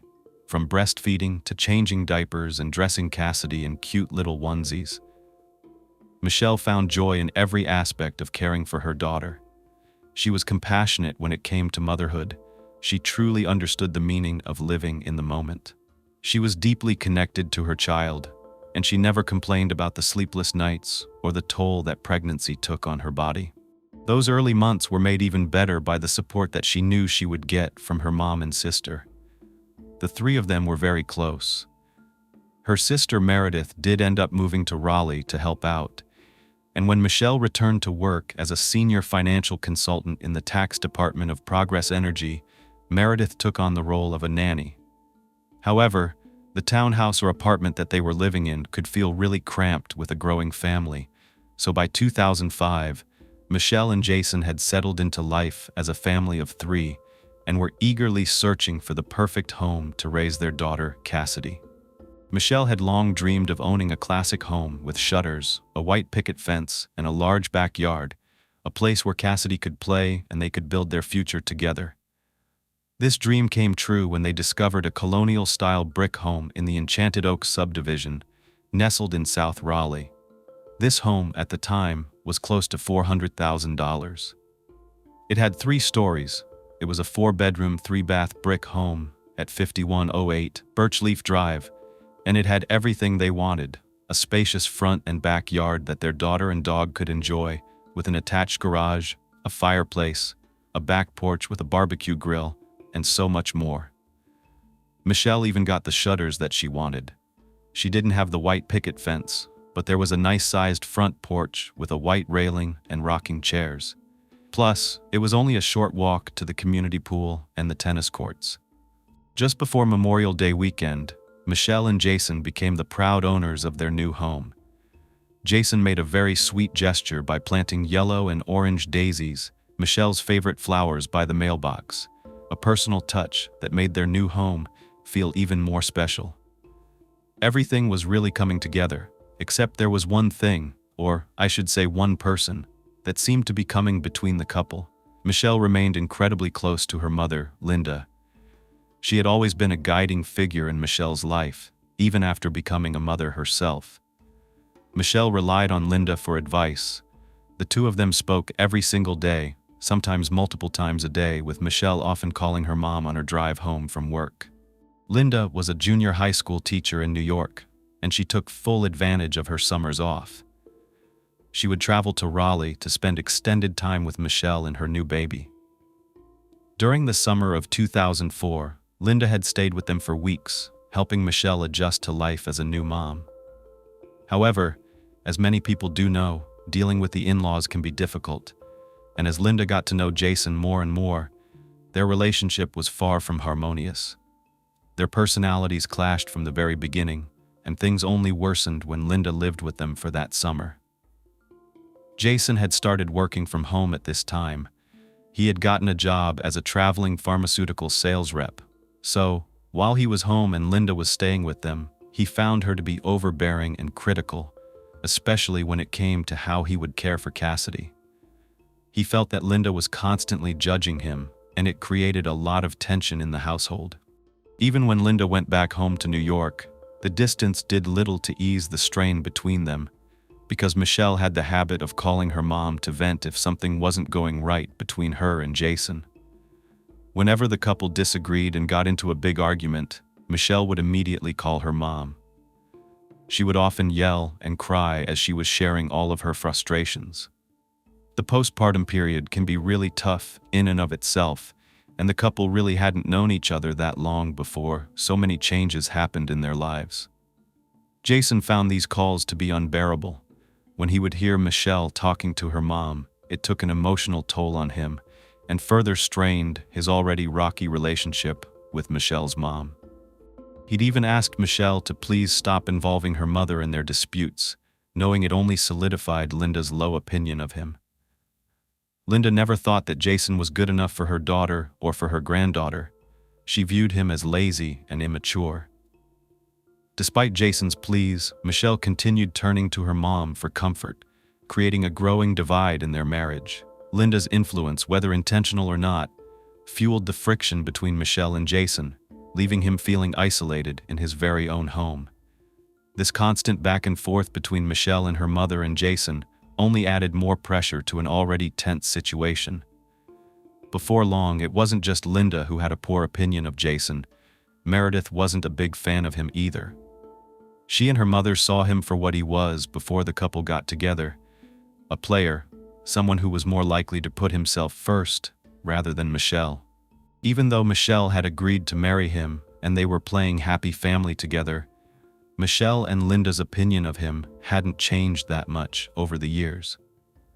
One thing that really bothered Michelle, and that she expressed to her mom and her sister, was that even though Jason said he would support Michelle and her decision to continue with the pregnancy, it seemed like he resented her for it. Whenever they would get into an argument about something, he would get so angry and he would blame her for tying him down. But of course, many of us can say things in anger that we don't really mean.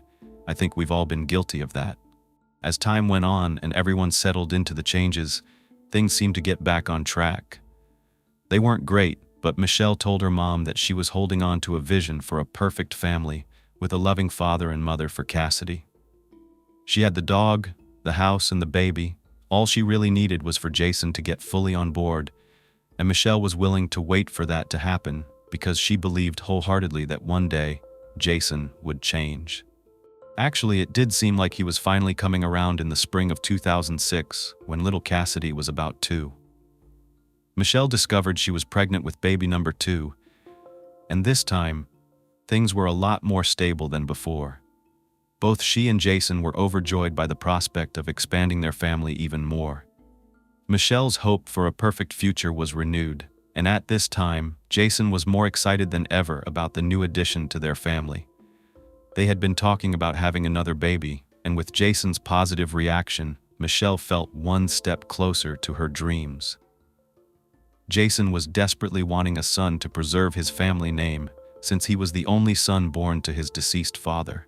He also wanted Cassidy to have a brother close in age so they could be raised close together, like he was with his sisters, Heather and Kim. They were so excited to share the news with their families. The couple decided they wanted to tell them in person. Jason's family was going to be first, so they made that 280-mile drive to Jason's parents' home in Bard for the weekend. The visit was pleasant, and Jason's parents shared in the couple's excitement about the pregnancy. On Sunday morning, a few hours before the family was due to drive back home, Jason's parents offered to watch Cassidy while Jason and Michelle went out for coffee by themselves, which was a very rare treat for parents of a busy toddler. So, they jumped at the opportunity, and they enjoyed a relaxed breakfast in the downtown area. However, what started as a celebration soon turned into a nightmare. It's crazy how fast our lives can change. It can happen in an instant, in the blink of an eye. On that drive back to his parents' place, Jason lost control of the SUV he was driving. They were on a mountain road and the vehicle veered sharply to the right, nearly careening off the side of the road. In a split second, as Jason attempted to correct the steering wheel, the vehicle slid off the road and plunged down a steep 100-foot embankment, crashing into the slow-moving French Broad River. Panic set in as water quickly began to flood the vehicle, and the couple was faced with the real possibility that they would drown. What was meant to be a quiet moment for the couple took this terrifying turn, but in an incredible stroke of luck, someone had seen the accident and called 911. Emergency services arrived in time to pull Jason and Michelle from the partially submerged vehicle, and despite the trauma of the crash, neither Michelle nor Jason appeared to have suffered any serious physical injuries. They found themselves very fortunate that they had escaped unharmed, or at least they thought they had. But as the initial shock wore off, Michelle began to feel that something was wrong. She was concerned about her baby, so she immediately went to the hospital for an exam. It was there that Michelle and Jason received the devastating news. The pregnancy was not progressing. The baby wasn't growing, and essentially, they had lost the baby. What started as a joyful visit to share this pregnancy news turned into them grieving the loss of it. That excitement of their growing family was replaced with heartache, and they were trying to come to terms with their new reality. This loss was devastating for Michelle. She wanted this baby so badly. She wanted what it meant for their marriage, so she pushed through, eager to try again as soon as she could. Once Michelle was medically cleared, she and Jason began trying for another baby, and within just a few months, Michelle received the news that she had hoped for, a positive pregnancy test. But despite their shared desire to grow their family, Michelle was unsure again how Jason would react to share the news in a special way. Michelle dressed Cassidy in a shirt that read, "I'm the big sister," to surprise Jason when he came home from work. I'd say that Jason had mixed feelings. He wasn't upset like he was the first time Michelle announced her pregnancy with Cassidy, but he wasn't as excited as she thought he would be. He was still very happy, but he seemed really stressed out. Michelle knew they were both still dealing with the grief over their lost child and the fear that something would go wrong again, so it made sense that Jason may not have been too excited. Plus, he had been under a lot more stress recently because he started a new job as a traveling sales rep for a medical record software company. His new job had come with enough of a raise that Michelle had actually been able to drop down to part-time hours, so she could spend more time with Cassidy and their new baby. When they arrived, Jason's excitement only grew as he attended every doctor's appointment with Michelle, eager to learn the gender of their second child. That day finally came when the ultrasound technician confirmed that they were expecting a baby boy. Jason was overjoyed. They actually chose a name for their son, Ryland. He was going to be the perfect addition to their family. However, despite their shared happiness about the pregnancy, cracks in their marriage began to deepen. Michelle returned to work quickly after Cassidy was born, but this time she was determined not to make that same mistake. She saw it as a mistake because she felt she missed out on so many of Cassidy's milestones. She wanted to be present for her son's early years, so after negotiating with her boss, Michelle struck a deal to work part-time, just 3 days a week, 10 hours a day, so she could spend more time at home with Cassidy and their future son, Ryland. As she prepared for Ryland's arrival, Michelle envisioned her mom, Linda, actually moving into the Raleigh home to help care for the children, especially because Linda was retiring from teaching. For Michelle, having her mom around would provide the support that she really needed, both emotionally and practically. Plus, they had a third floor of their home with enough room to create a separate living space for Linda. She could even build a bathroom up there. Well, Jason was strongly in opposition to this arrangement. He felt like she was always undermining his role as a father and husband.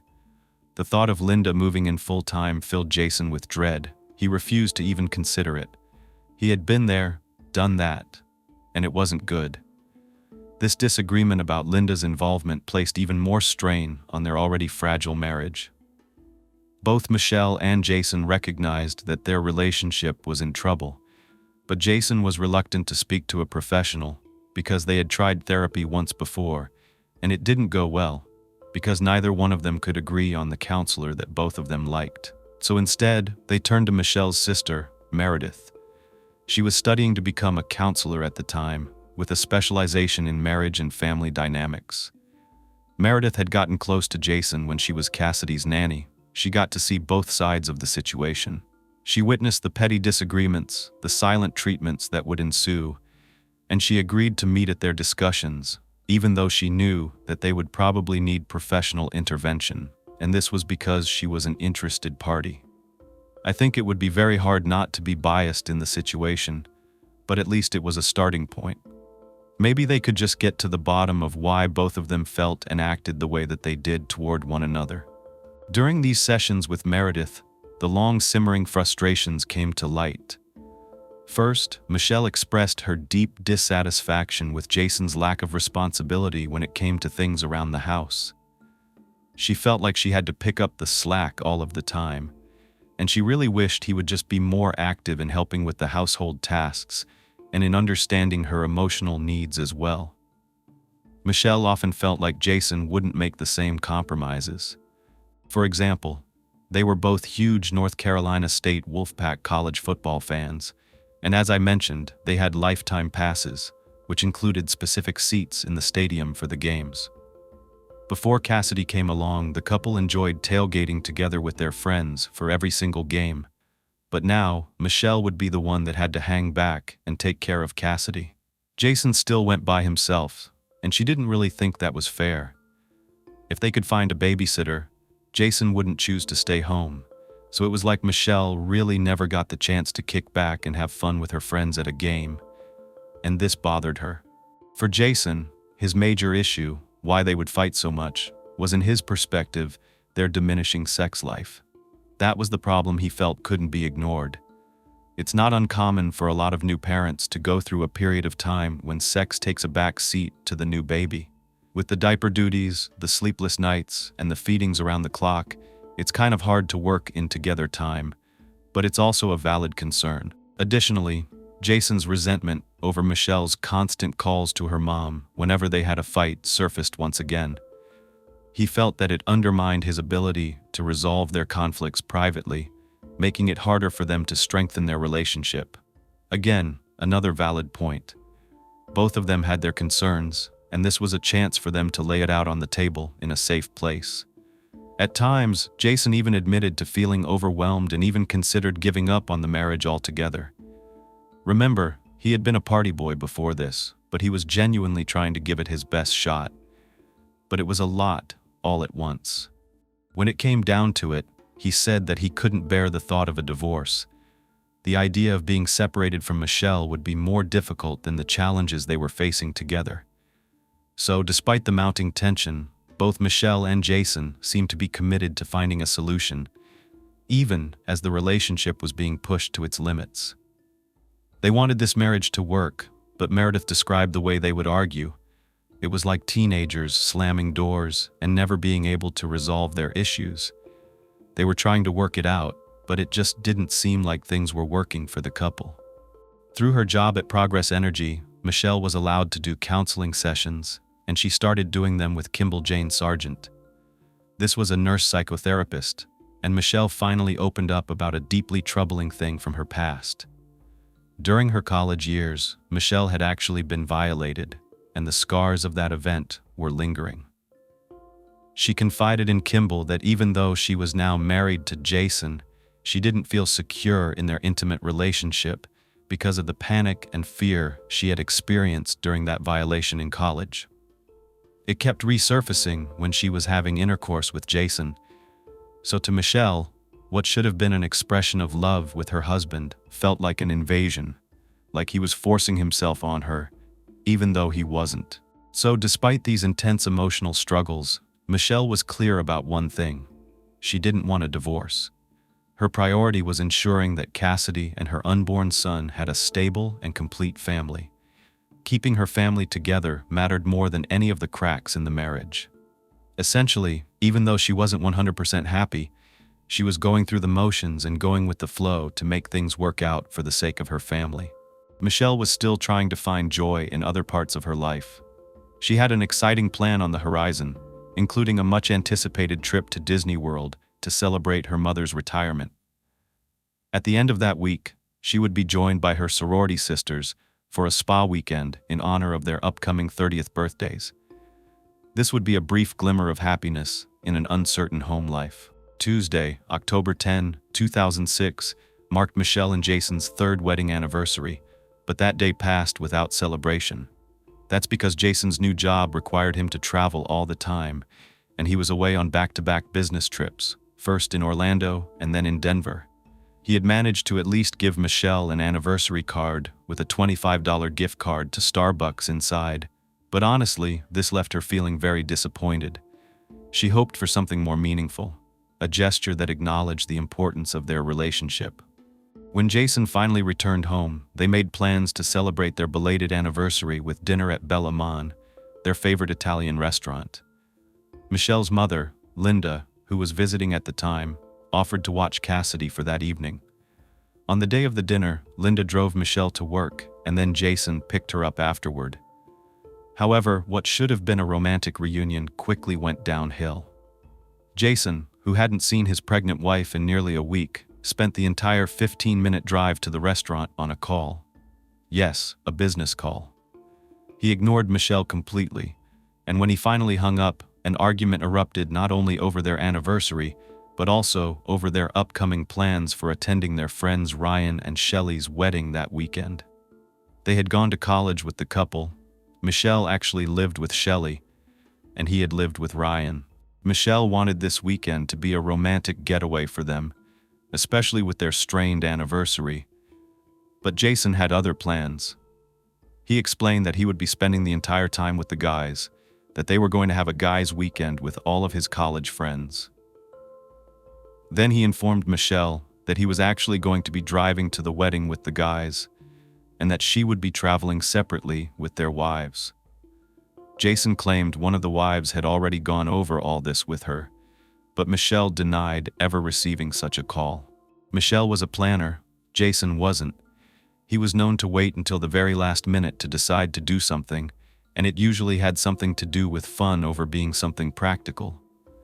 Well, this accusation that Michelle was lying or didn't know already quickly escalated into a full-blown fight, with Jason calling her selfish.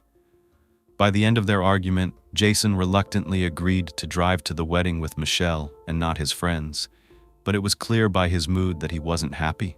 His behavior that weekend only added to the tension. During the bachelor party, Jason drank in excess and ended up urinating all over himself in a dare.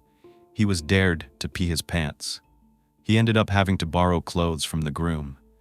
This wasn't a new occurrence at parties. He would be known for these types of antics. That night, he peed all over Ryan's carpet, and Ryan ended up putting him in the shower, only for him to run out completely nude in front of everyone, including other wives and other women, exposing himself.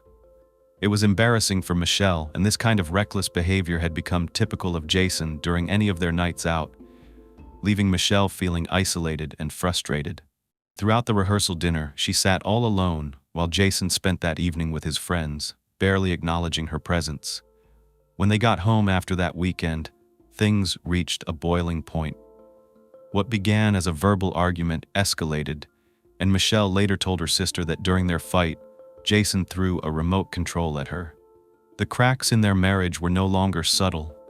They had become deep holes that threatened to engulf everything they had built together.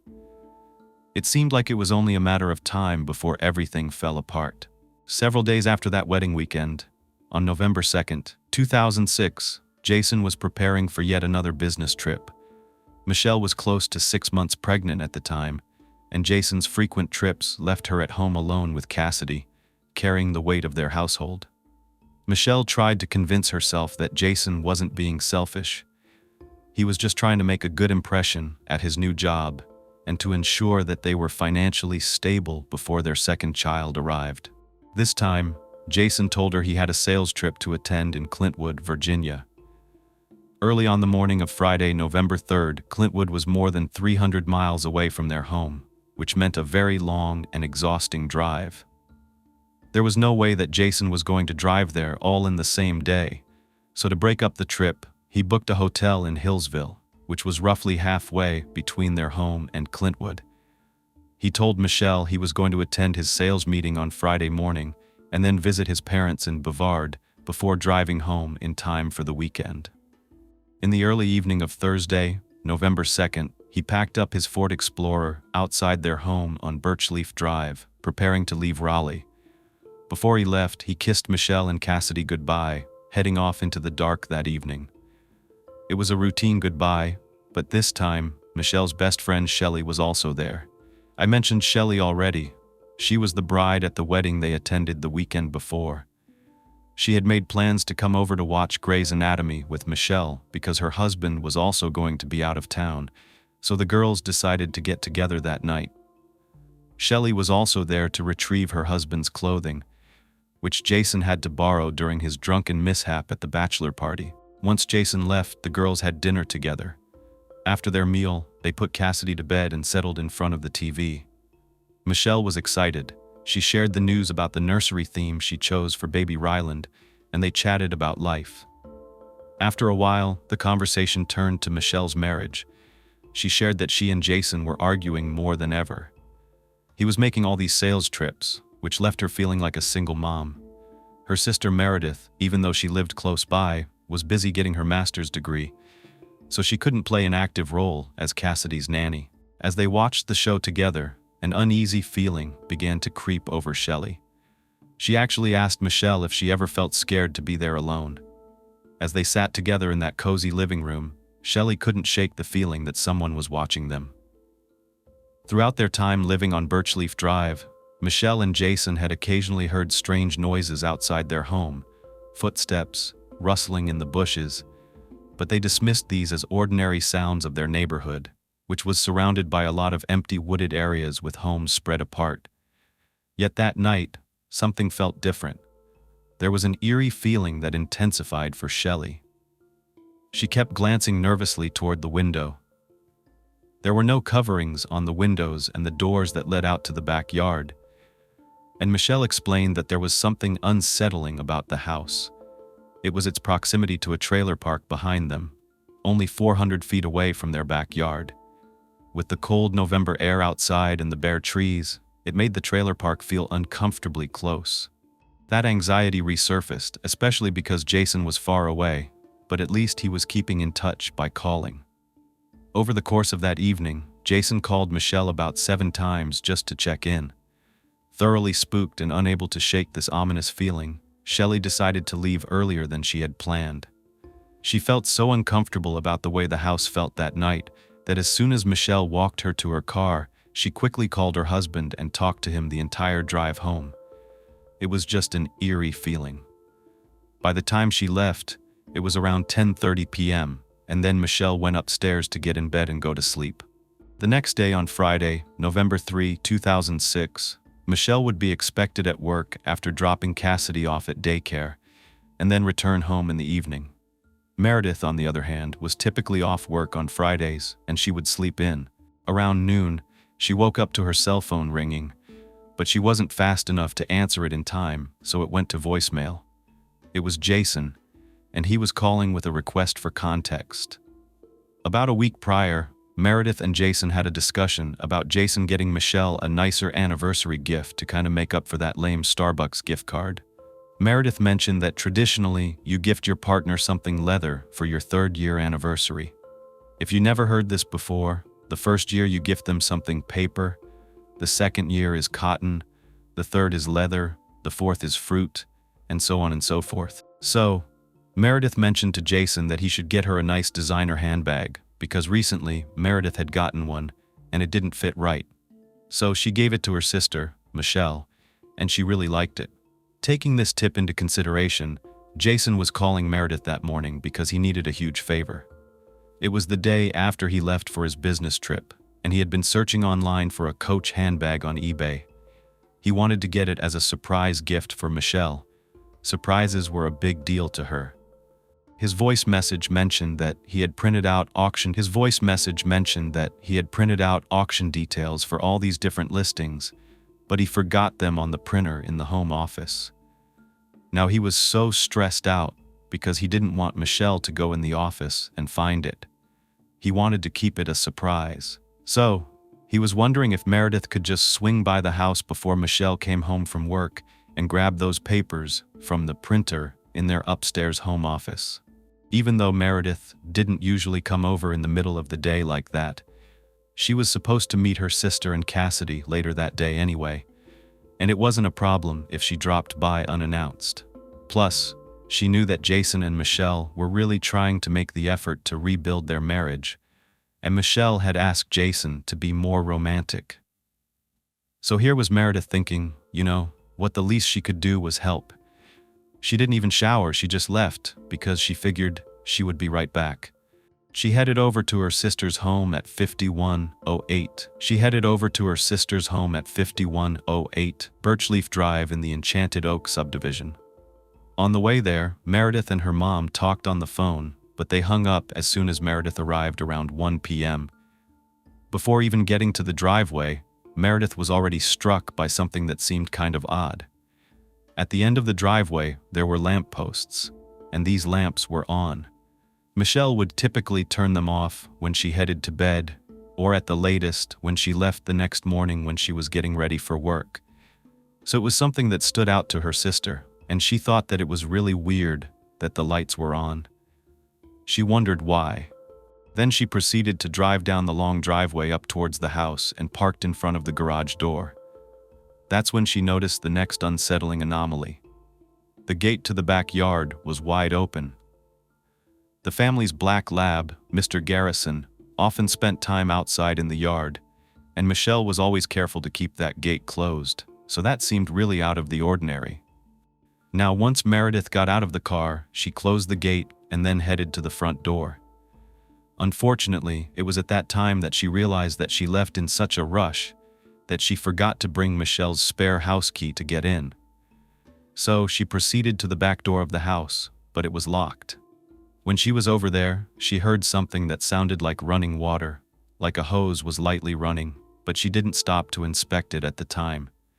She could also hear the faint sound of the dog howling, but she couldn't see the dog anywhere. He hardly barked, so that too seemed a bit strange. At that point, she remembered that the garage door was actually broken. It could easily be picked up from the bottom and would just roll up without the remote.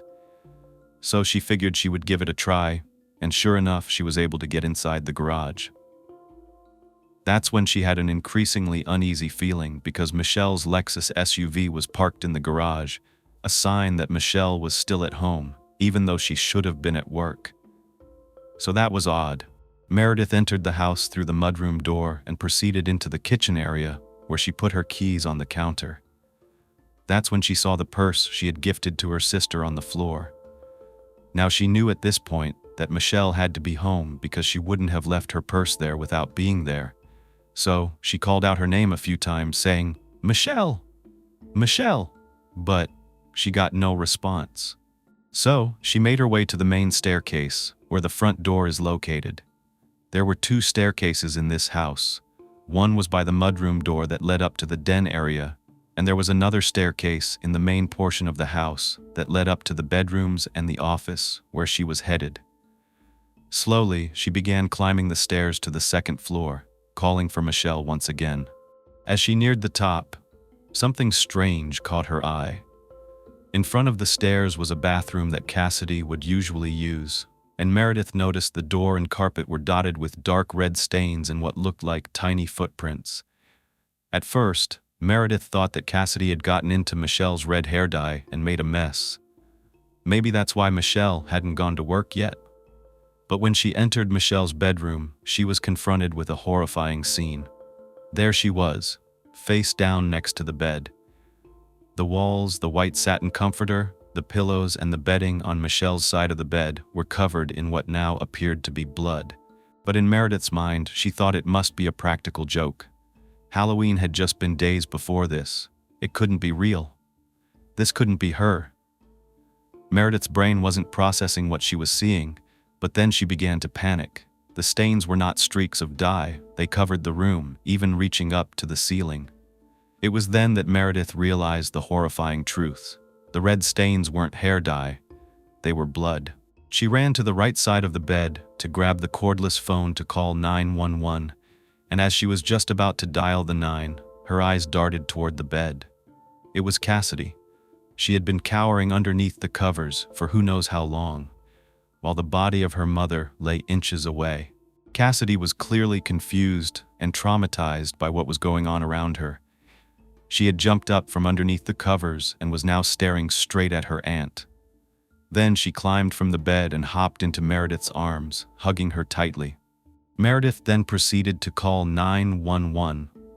Plus, it appeared that Cassidy might have been in the bedroom when Michelle had been killed and had walked through her mother's blood, covered in it, as she made her way to the bathroom. That's what all those little footprints were. Meredith was trying to get Cassidy to remain in her bedroom, as she attempted to do as the dispatcher instructed her to, but Cassidy didn't want to be there. Cassidy was too worried about her mommy to stay put. Instead, she kept trying to lead her aunt into the bathroom, saying that she needed to get a washcloth for mommy. Cassidy asked Meredith for band-aids because she said that mommy has boo-boos everywhere and she needs a washcloth. Meredith tried to hold it together so she could explain what was going on to the dispatcher.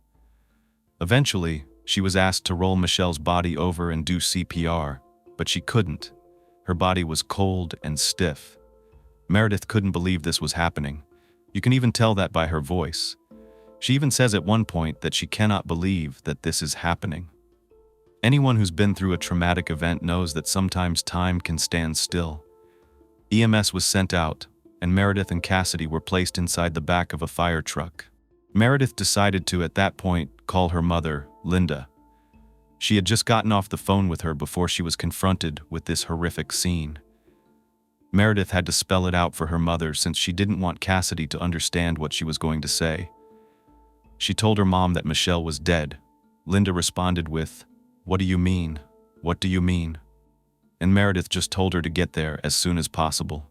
But at one point, Meredith told the dispatcher that her niece was advanced for her age, and that she thought, from what she heard the little girl saying, that maybe Cassidy had seen someone that night in the house.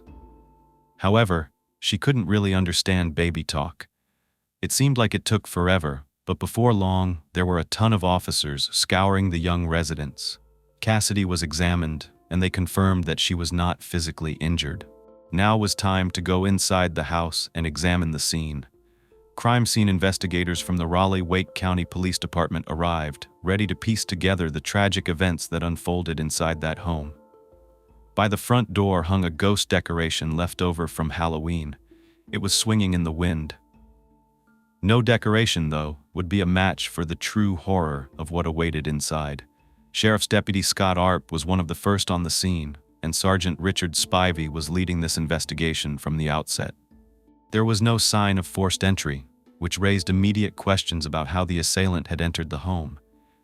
However, as we know, the garage door had been broken, so that could have been the way they made entry. They dusted for prints on the frame of the mudroom door just in case, especially because they found blood on that doorknob, which was swabbed for analysis. They found the first floor relatively undisturbed. The kitchen looked lived in, but nothing seemed too out of the ordinary. Michelle's purse was in the kitchen as well, and even though it was lying on the ground on its side, Meredith let them know that it was upright when she arrived. It wasn't unusual for Michelle to drop those bags where they were. That was not part of a struggle. The living room looked normal. A hamper full of clothing was in the middle of the room, a child's book was on the coffee table, and family photos covered the fireplace mantel. None of the blinds in that room that looked towards the trailer park were open, but there was that glass door to the backyard area that did look straight outside, and nothing was obstructing the view. It was the second floor of the home, however, where most of the disturbing evidence was found.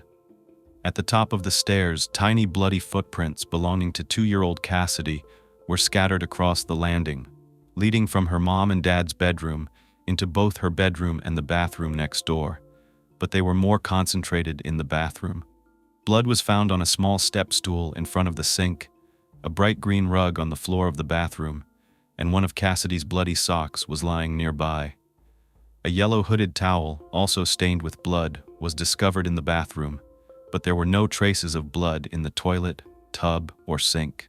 It was clear that at some point, little Cassidy had left the bedroom and washed her hands, only to return later and hide underneath the bed sheets. Michelle's blood was also found smeared on the walls in the bathroom at the same height that Cassidy would have been able to reach. The investigators paused when they saw this part of the scene. Aside from being professionals, they were still human, with families of their own, and seeing those tiny footprints was a very emotional moment. They hadn't seen anything like that before. Since Cassidy was physically unharmed, they knew that this was her mother's blood. She had been drenched in it. What was interesting, however, was that Deputy Arp noticed she was wearing a clean set of pink pajamas when Meredith was holding her outside. So he asked her, "Did you clean the child?" And Meredith said no. Even though Cassidy had a little bit of blood on the soles of her feet and underneath her toenails, there were only a couple of small spots of blood on the bottom of her pajamas. This meant that someone must have changed her between the time Michelle was murdered and when Meredith found her. Remember that detail in the bedroom? Michelle's body was found lying face down on the floor, her head pressed against the open closet door, with a thick pool of blood formed under her head. Her legs were still kind of upright and tangled in the covers, as though she had kind of slid down the bed and ended up hanging off the side of it. She was dressed in black sweatpants and a white zip-up hoodie with red and pink stripes around the bottom. After moving Michelle's body and closing the closet door, investigators noted blood spatter on the front of the door. This indicated that Michelle had been beaten while the door was shut and that her body had been moved to open it. The investigators believed that Michelle had been attacked while she was lying in bed, probably asleep. A pillow from her side of the bed was soaked in blood and had fallen to the floor. There was a large blood stain where Michelle had been lying in bed, and large blood droplets and then smaller cast-off spray were across the wall near the door. There was actually a hole in the wall that was fresh. It was about a foot above the closet door and stained with blood. This indicated where a violent impact had taken place, And below this hole, more blood pooled along the baseboard in the doorway, with spatter visible between the gouge mark and the floor. This entire room was in disarray. You could tell a struggle had happened. There were decorative pillows from the bed scattered across the floor, and among them, a white triangle pillow next to the floorboard near Michelle's side of the bed caught the investigators' attention. 2 distinct adult-sized bloody shoe prints were found on this pillow, and then a partial shoe print was found on a blanket inside the bedroom as well. These were collected and sent to the crime lab for analysis. On the floor of Jason's closet, the investigators found more of Cassidy's bloody footprints, alongside one of her tiny baby dolls lying just inches away from her mother's body. Tragically, it was determined that little Cassidy had put the doll next to her mother to comfort her, just as her mom would have done for her countless times in her short life. She took the little baby doll and was putting it near her mom. Further adding to the mystery, though, was the discovery that 2 out of the 3 drawers in Michelle's wooden jewelry box on her dresser were missing. Her engagement ring and her wedding band were nowhere to be found, and despite a thorough search of the home, they remained missing. In the primary bathroom, investigators used luminol. This is a chemical that's used to detect traces of blood that are invisible to the naked eye under an alternate light source. This is sort of like luminol, and surprisingly, no blood was found in the primary bathroom. As they continued their search, investigators found those eBay printouts that Jason had asked Meredith to retrieve in the second-floor office, which were collected as evidence. Outside, another detail emerged. A garden hose was lying in the middle of the concrete path near the back deck, with water trickling from the nozzle. This was the noise that Meredith heard when she ventured into the backyard upon arrival. The detective suspected that the hose may have been used by the assailant to clean off blood after the attack. However, there was no blood visible on the hose, the deck, or the path. The only other clue outside was a tire mark in the dirt near the end of the driveway. Despite an exhaustive search of the home, the exterior of the property, and even the surrounding neighborhood, investigators were not able to locate a potential murder weapon. The mystery of who had committed this violent crime, how they entered the home and exited without leaving more evidence, and what they used to harm Michelle only deepened as they tried to piece together the horrifying scene. Birchleaf Drive was once a very quiet and safe area, and the house had been filled with love, plans, and a growing family. But now it was a scene of an unimaginable tragedy. Once the initial scene investigation was complete, Michelle's body was removed and transported for autopsy. When Meredith had found her, her body was already discolored, cold, and stiff, indicating that she had been dead for several hours. Meanwhile, while all this had been going on in the afternoon of November 3rd, a tragedy was unfolding back in Raleigh. Jason was far from home. He had spent the day at a business meeting at Dickerson County Hospital in Clintwood. Unfortunately, the meeting didn't go as planned. Jason left without making a sale, feeling frustrated. As he drove towards his mother's home in Bard, Jason tried calling Michelle on both her office and her cell phone, but there was no answer. His thoughts also turned to that favor he asked of Meredith to retrieve those eBay printouts of the Coach bag at the house. When Jason arrived at his mother's home, something felt off. His mother, Pat, and stepdad were standing outside. They were visibly upset and concerned. Jason asked if something happened to his grandma. They shook their heads. That's when they informed him it wasn't his grandmother. It was Michelle. She was dead. Minutes later, Meredith called him and told him that not only was Michelle dead, but she had been murdered. The devastating news brought Jason to his knees. He began sobbing uncontrollably in the front yard, overcome with grief. Shortly thereafter, Jason's sister Heather and her husband arrived, finding Jason inside wrapped in a blanket. His eyes were red and swollen from crying, and there were tissues scattered around him. Heather embraced her brother, and they cried together. Then he said, "I not only lost my wife, I lost my son." Heather told him that Michelle was up in heaven with their sweet little boy, Ryland, and their father. In response, Jason looked over at Heather and muttered, "You're going to make a good mom for Cassidy." This was a chilling acknowledgement of their future without Michelle because, when Cassidy was born, Heather had been named as Cassidy's guardian in case anything were to happen to Jason or Michelle. But no one thought that this would actually happen. Soon after Heather arrived, the family began the drive from Bard back to Raleigh. Jason was just laying in the back seat, with his head resting on his mother's lap for the entire drive, while the weight of the loss of Michelle hung heavy over the car. Jason didn't speak much about Michelle, their unborn child, or Cassidy. Instead, his focus shifted to the future. He was worried. He was worried about not having Michelle's income. He worried about losing the home that they were living in, and he confided in his mother that he couldn't afford the mortgage on his own. The looming financial burden added another layer to this shock and despair. Back in New York, when Michelle's mother, Linda, received a heartbreaking call from Meredith, she wasted no time arranging a flight to North Carolina.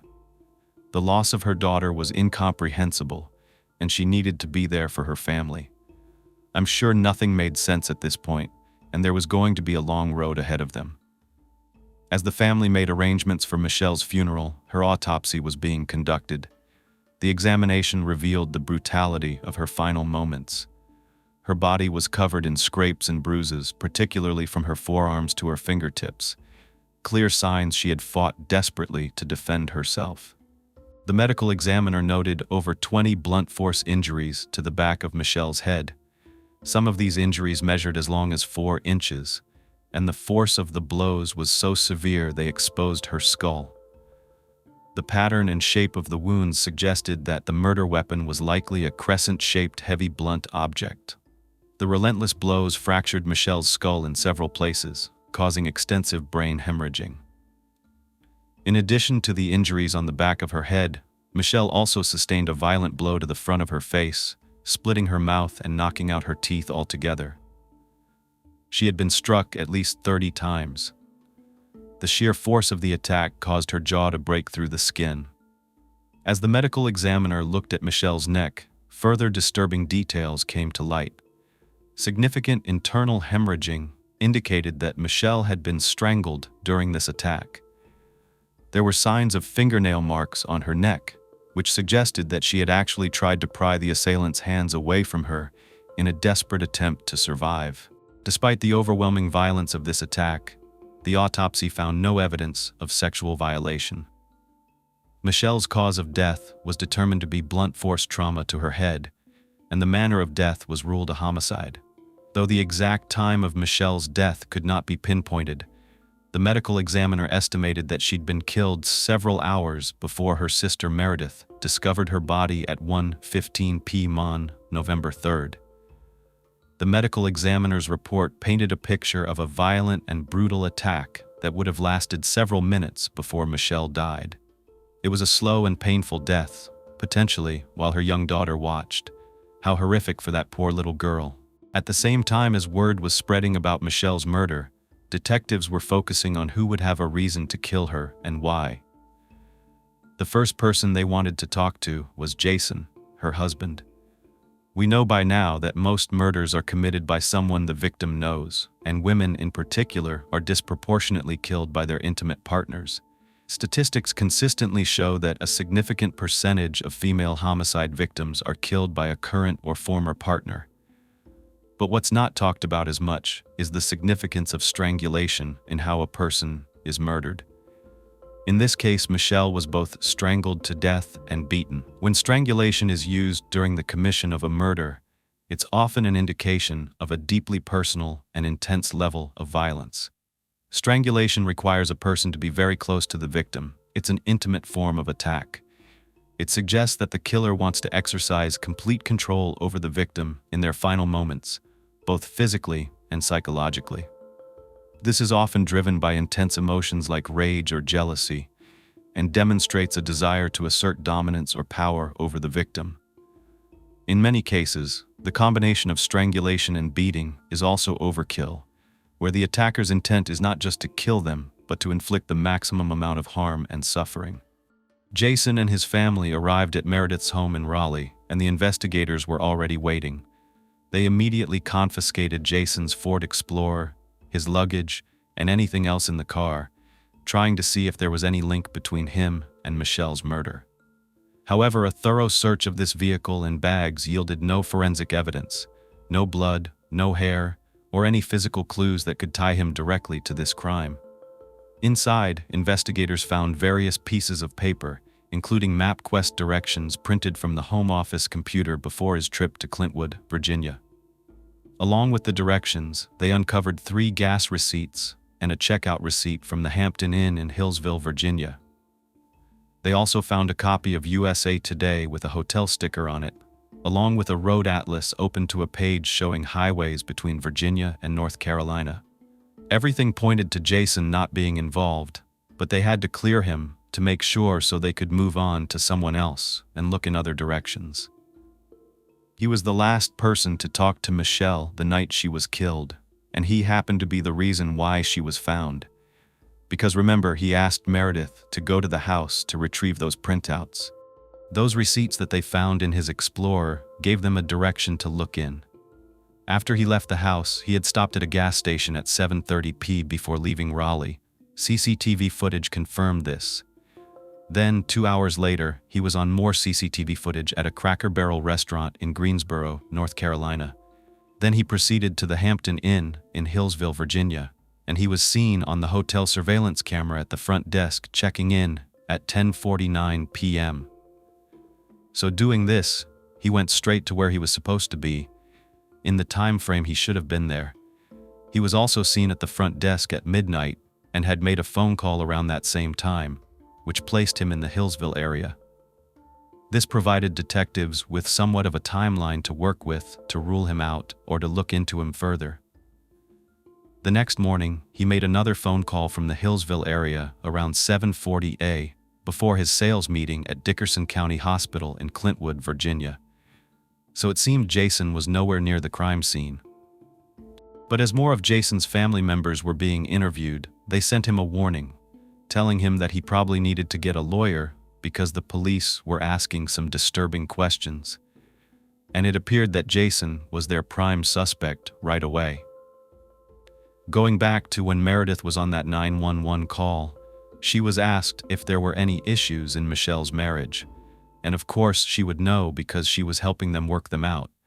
She said that they argued here and there, but it was nothing that would lead to something like this. But as everyone close to Michelle was interviewed, it became clear that Michelle and Jason's marriage was less than perfect, which I've already explained. But there were more concerning aspects and other suspicions, and I'm going to start with the suspicious aspects. Remember that car crash on the way to Jason's parents' house? Well, his SUV had veered to the right, meaning towards the passenger side where Michelle was sitting. If there hadn't been a witness, what would have happened? It started to look like Jason may have staged that crash to look like it was an accident. It's also when she was pregnant, just like this time. When they became new parents and Cassidy was born, Michelle and Jason took responsible steps to plan for their daughter's future. They had thoughtful discussions about what would happen in the event of their deaths. Even though this is not a fun conversation to have, it's an important one. Since Michelle was a CPA, financial security for their future was at the forefront of these conversations. Michelle was actually able to get a great rate on life insurance policies for their family. At this point, Michelle expressed a desire to have her sister Meredith named as Cassidy's guardian if anything were to happen to them. However, Jason had a different opinion. He wanted his sister Heather to take on the role. He argued that Heather was already married and in a better position to care for Cassidy in the unfortunate event that she was left parentless. He also believed that, with Heather's work schedule, it gave her more flexibility. Though Michelle understood Jason's points, she suggested they revisit this conversation in 3 years, leaving the decision open-ended for the time being. But Jason shared with her that his family had such an impactful situation happen to them when they lost their father at an early age. It made him worry about Cassidy's future. He didn't want to wait, so Michelle gave in. She understood where Jason was coming from. His concerns were valid. They were grounded in his past experience and a desire to protect their family's future and safeguard their child from hardships. So this was interesting. Jason was the one who pushed for this life insurance policy, and he wanted one of his family members to be named as a beneficiary. Was it odd, or was it just as they said, that he had lost his dad and wanted to make sure that his own child was secure? Or was this a plan? Remember, he didn't want to be a husband, let alone a father, but then all of a sudden, he had a change of heart. Was it because in his mind he thought, insurance policy? The couple actually opted for two $1 million policies, a decision that was largely influenced by the fact that Michelle was able to get that good rate because she was a CPA. Of course, at the time, she had reservations about the size of this policy. $2 million seemed like a large amount, but even though she was initially hesitant, she agreed because Jason persisted. Michelle's friend Fiona, a lawyer, was the one who drafted the agreement, and Michelle did confide in her that she was a little bit apprehensive about how large the policy was, but of course, they went through with it. Michelle and Jason's friends both explained Jason's antics when intoxicated. Just as recently as a few weeks before the murder, Jason and Michelle had been arguing so badly at Ryan and Chel's wedding that they referred to it as World War I. Other friends, as well as Michelle's sister and mom, told investigators about the constant fights regarding Jason not wanting Linda around. This was even documented in emails between Michelle and Jason as recent as October 4th. In an email from Jason to Michelle, he wrote in part, "First and foremost, I want to apologize if you took what I was trying to say this morning in a way that seemed negative towards your mom. She's a very good person, and I know you care for her deeply, as you should. I just want you to realize that, whether you see it or not, her involvement in our lives is a bit higher than I feel an ideal situation should be. I think this can be detrimental to you and I don't want to see that happen. I have told you this ever since she spent the first summer with us, and I'm once again telling you, please listen this time, as I do not want to go down our path of troubles over intimacy struggles. I do not feel you've been very fair about this entire situation. You continually try to spin this discussion and bring in side tangents that are completely irrelevant. I do understand what you're saying about your mother being alone for Thanksgiving, but that is not my fault, or your fault, or anyone else's fault. You have a tremendously large and close family, and she has multiple places she can go if she so chooses. She could possibly think about her other daughter, even if it is for half a day, should Meredith be alone on Thanksgiving. Your alone argument works that way too, right? Or is it the likely case that maybe your own sister gets tired of your mom after a given period of time? By the way, don't answer. I know what it is. The fact is, your mom simply wants to be with you and Cassidy, but she has got to start realizing that seeing us as often as she does creates an imbalance in our relationship, and I've told you that from the start. I also want to point out that in this email he wrote, "Our marriage has seen better days, and I don't see it trending up." His words. This went on for like 2 more pages, but I think you get the idea. Meredith came forward to add that, on the Friday before Halloween, October 27th, she was over at their house, and she did somewhat of a counseling session with them. They talked for 4 or 5 hours. That is such a long time, and the main issue surrounded the holidays approaching. Jason didn't want Linda staying there, point blank. He didn't want it. He felt that a weekend was enough time with his mother-in-law. But the thing was, she didn't live nearby, she was flying in from New York. So to only get a few days there seemed ridiculous. She's family, and a big part of Michelle's family. They were really into Christmas and the holidays. They went all out. Michelle couldn't think about rejecting her own mother. And why would she have to? In that letter, the fact that he was saying, "No, your mom just wants to see you and the baby," and he was acting like that was a bad thing, that's confusing. He was making the point that she didn't need to be here, she just wanted to be here. But shouldn't she be able to be there? He sounds like a spoiled brat who's just throwing a temper tantrum because he's being scolded.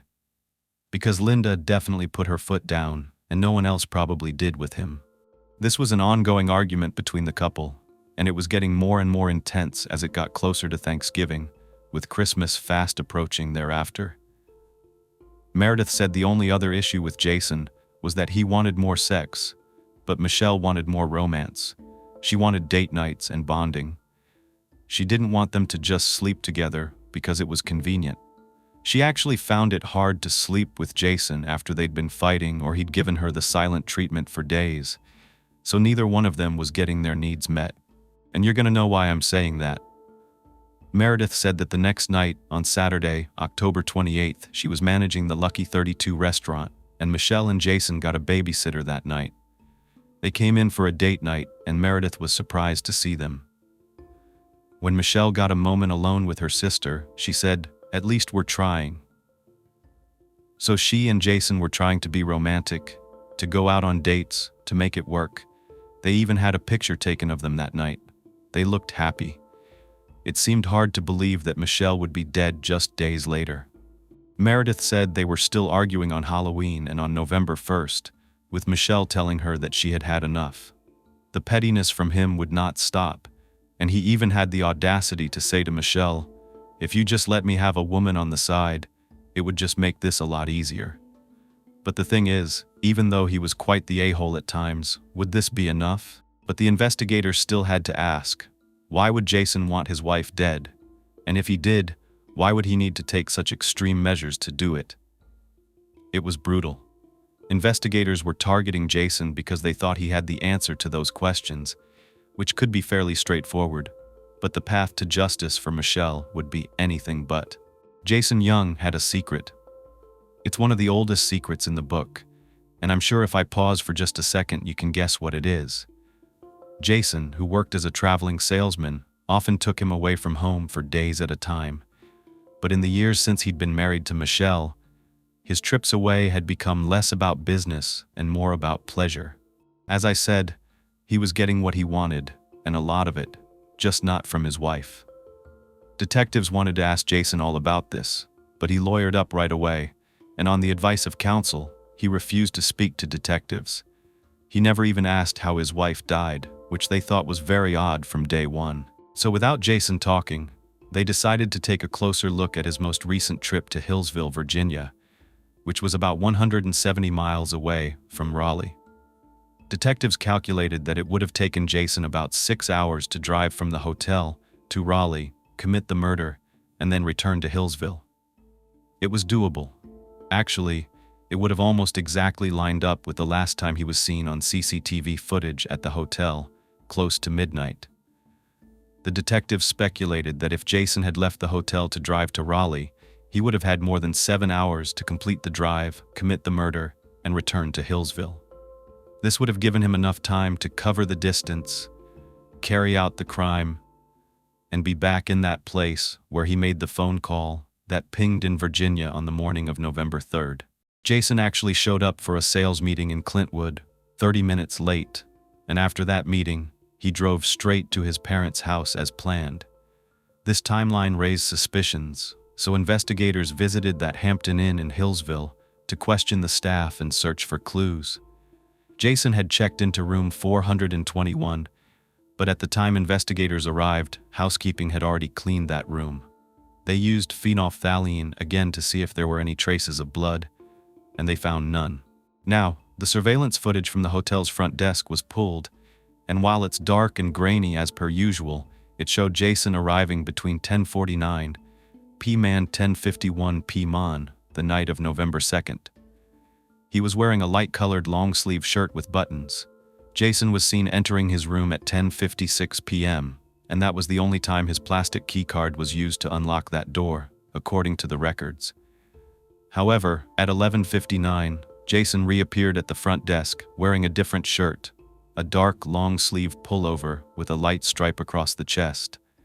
Shortly thereafter, a second camera captured him heading towards the west exit near the stairwell. That was the last time Jason was seen on hotel security footage that night. We're going to come back to this in detail, but further investigation at the hotel revealed another suspicious detail. A small landscape rock that was found all along the paths of this hotel outside was actually wedged in the emergency exit door at the west end of the hotel, just feet from where Jason was last seen on that camera. The staff member who found this rock explained to the detectives that it had been placed in a way to keep the door open, so that someone wouldn't have to use their key card. The rock was kicked away by the staff, allowing the door to finally close, since the door required keycard access from 11 p.m. to 6 a.m. The detectives suspected that Jason placed that rock there to keep the door open, in case he had to return to the hotel. He didn't want to use his key because he knew it was going to log that it was his key opening that door. Now, compounding the investigators' concern, a staff member informed them of another suspicious aspect of this visit. One of the surveillance cameras near that same west stairwell had been tampered with. Yep, it had been unplugged. The last image captured by the camera was at 11:20 p.m. on November 2nd, just 30 minutes before Jason was seen heading in that direction. Is that a coincidence? I don't think it is, and neither did the detectives. It's not for nothing that Jason was their prime suspect. The camera had been plugged back in by a staff member, only to be tampered with again. By 6:30. On November 3rd, the camera had been manually pushed upward, so its lens was facing the ceiling and it wouldn't be able to capture anything down that hallway. The series of suspicious actions and the gaps in the hotel security footage just fueled the investigators' growing suspicions that Jason had found a way to leave the hotel, commit the murder of his wife, and return, all while avoiding leaving a clear trail back to him. Furthermore, Jason had not actually formally checked out of the hotel, which wasn't unusual at the time. They had express checkout, you didn't have to go to the front desk, and he didn't.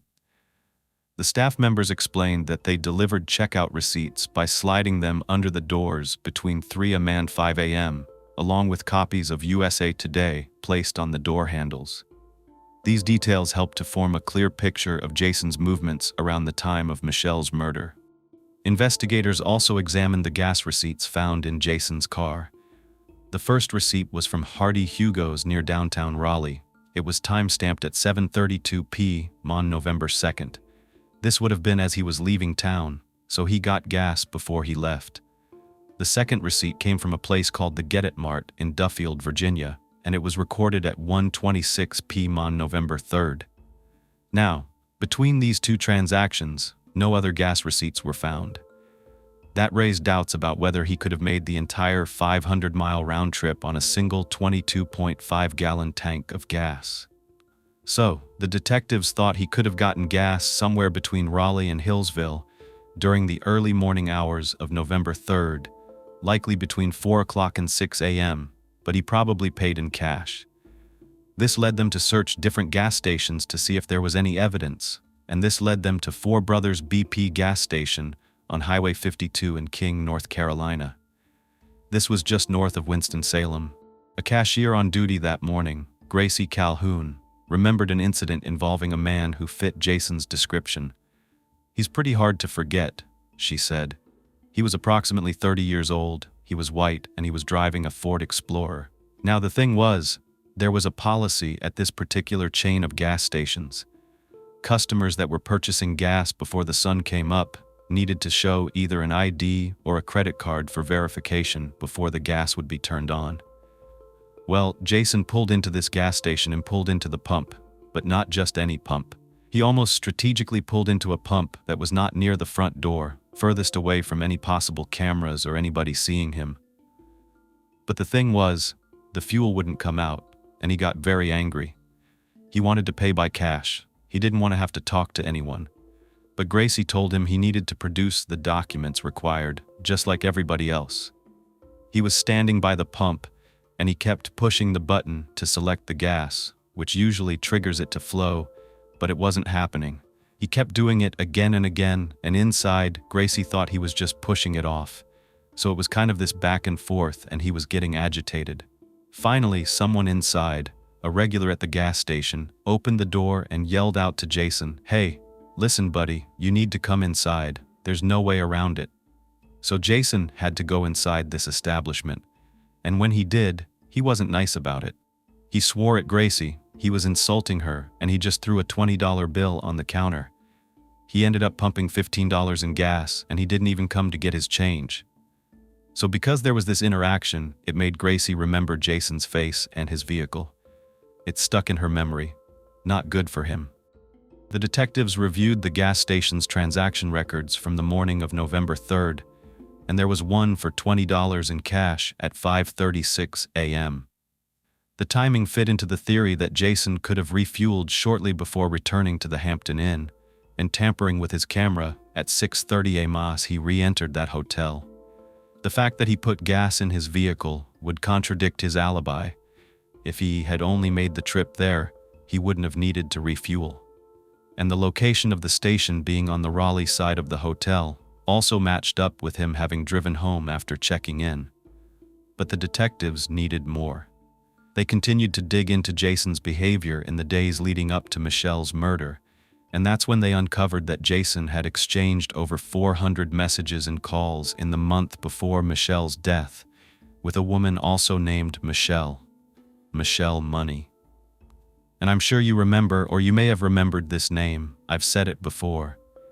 This is one of Michelle's closest friends from college, her sorority sister. And you know what I'm gonna say? I don't think they were that good of friends after you hear this. They had those nicknames, remember? Big Michelle and Little Michelle. On the day Meredith discovered Michelle's body, Jason and Mistrial Money had spoken over 50 times. 50! When Linda, Michelle's mother, tried to reach Jason to tell him that his wife had been killed, her calls went unanswered. You know why? Because he was talking to Miss Money. I'm gonna call her Miss Money so that we don't get them confused. Jason was engrossed in his conversation with Miss Money, which led him to let Linda's calls go straight to voicemail, further raising suspicions about his priorities and his actions surrounding his wife's murder. Michelle's funeral was attended by over 200 people. Many of the mourners were the same friends and family who had gathered to celebrate Jason and Michelle's wedding just 3 years earlier. The contrast between the two events was stark. What had been a joyful occasion was now a devastating goodbye. Jason placed Michelle's favorite flowers, yellow and orange daisies, on top of her casket. But of course, just because someone's cheating doesn't mean they've committed murder. As the investigation progressed, the DNA results came back. The only bloody fingerprints found in the entire home belonged to Cassidy, and all the other blood recovered, including small drops downstairs, was confirmed to be Michelle's. Jason's fingerprints and DNA were, of course, found at the scene because he lived there. That was to be expected. This made it very hard to distinguish between what was normal and what might be incriminating. Now, the full shoe prints were identified as a size 10 Airfit or Franklin athletic shoe, and the partial print was consistent with a size 12 Hush Puppies Orbital Selly shoe. Jason did wear a size 12, but since there were 2 different sizes of shoes at the crime scene, they wondered, could there have been 2 perpetrators, or did someone purposely bring 2 pairs of shoes to throw detectives off? Unfortunately, both models of these shoes had been discontinued and were no longer in stores. But during a previous search of Jason and Michelle's home, detectives had noticed a DSW reward card, so they obtained a search warrant and got a printout of purchases made with that card. On July 4th of 2005, Jason had purchased 4 pairs of shoes that day, including a brown pair of Hush Puppies Orbital shoes in size 12. As investigators continued to review the surveillance videos from November 2nd of 2006, they noticed something critical. Jason seemed to be wearing a pair of Hush Puppies at that Cracker Barrel, and later, he was seen wearing the same shoes as he walked toward the west end of the Hampton Inn building just before midnight. It seemed like a lot of evidence was still pointing to Jason. To learn more about Miss Money, she had actually been friends with Michelle, but met Jason at Michelle and Jason's wedding.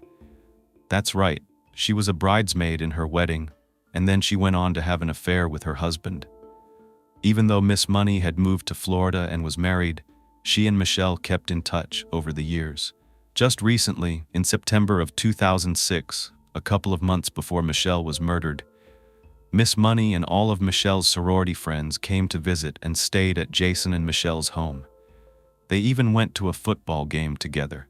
While Miss Money was staying at her supposed very good friend, her best friend's sister's house, with her husband, she decided to play a game of hide-and-seek with everyone. While she was hiding, this was grown people playing hide-and-seek, which is a little weird in itself. But while she was playing, she and Jason were hiding in the same spot, and they got to talking. In their conversation, somehow Miss Money's marriage came up, and she confided in her best friend's husband, Jason, that her marriage was kind of falling apart, and that she suspected her husband was cheating. Jason was trying to give her supposed advice. By the end of that weekend, when Miss Money was going to return home, she and Jason had had a couple of other conversations about this, and he gave his expert opinion. I say that because this man's cheating, so I guess he's an expert in it. He told her, "You know what? I think your husband is cheating on you." So what does she do? She starts forming a relationship with Jason. They exchanged phone numbers and talked every single day from September up until even after Michelle was murdered. I find it so hard to believe that women do this to each other. I think the best thing to do in a situation where maybe your friend's husband is flirting with you is to tell your friend. But it seemed like both of them were confiding that both of their marriages were falling apart. Michelle and Jason's marriage, and Miss Money's marriage. As Miss Money and Jason were confiding in one another, she said that their relationship just started to grow to the point where they told each other that they wanted to be more than friends. They were both married, but they wanted to be more than friends. Miss Money told the detectives that Michelle and Jason were fighting a lot more, and he was gone a lot. So they came up with a little plan. She said she doesn't remember whose idea it was, but they were going to pretend, or Jason was going to pretend, that he was gone on another business trip. Instead, he was with Miss Money because her husband was gone as well. I mean, she immediately admitted to having an affair with him. She didn't hold back, and she told them everything. She revealed that he lied to his wife in October and that he was in Orlando with her, spending the weekend together and being sexual together. They then continued that relationship rather than really trying to work it out with his wife.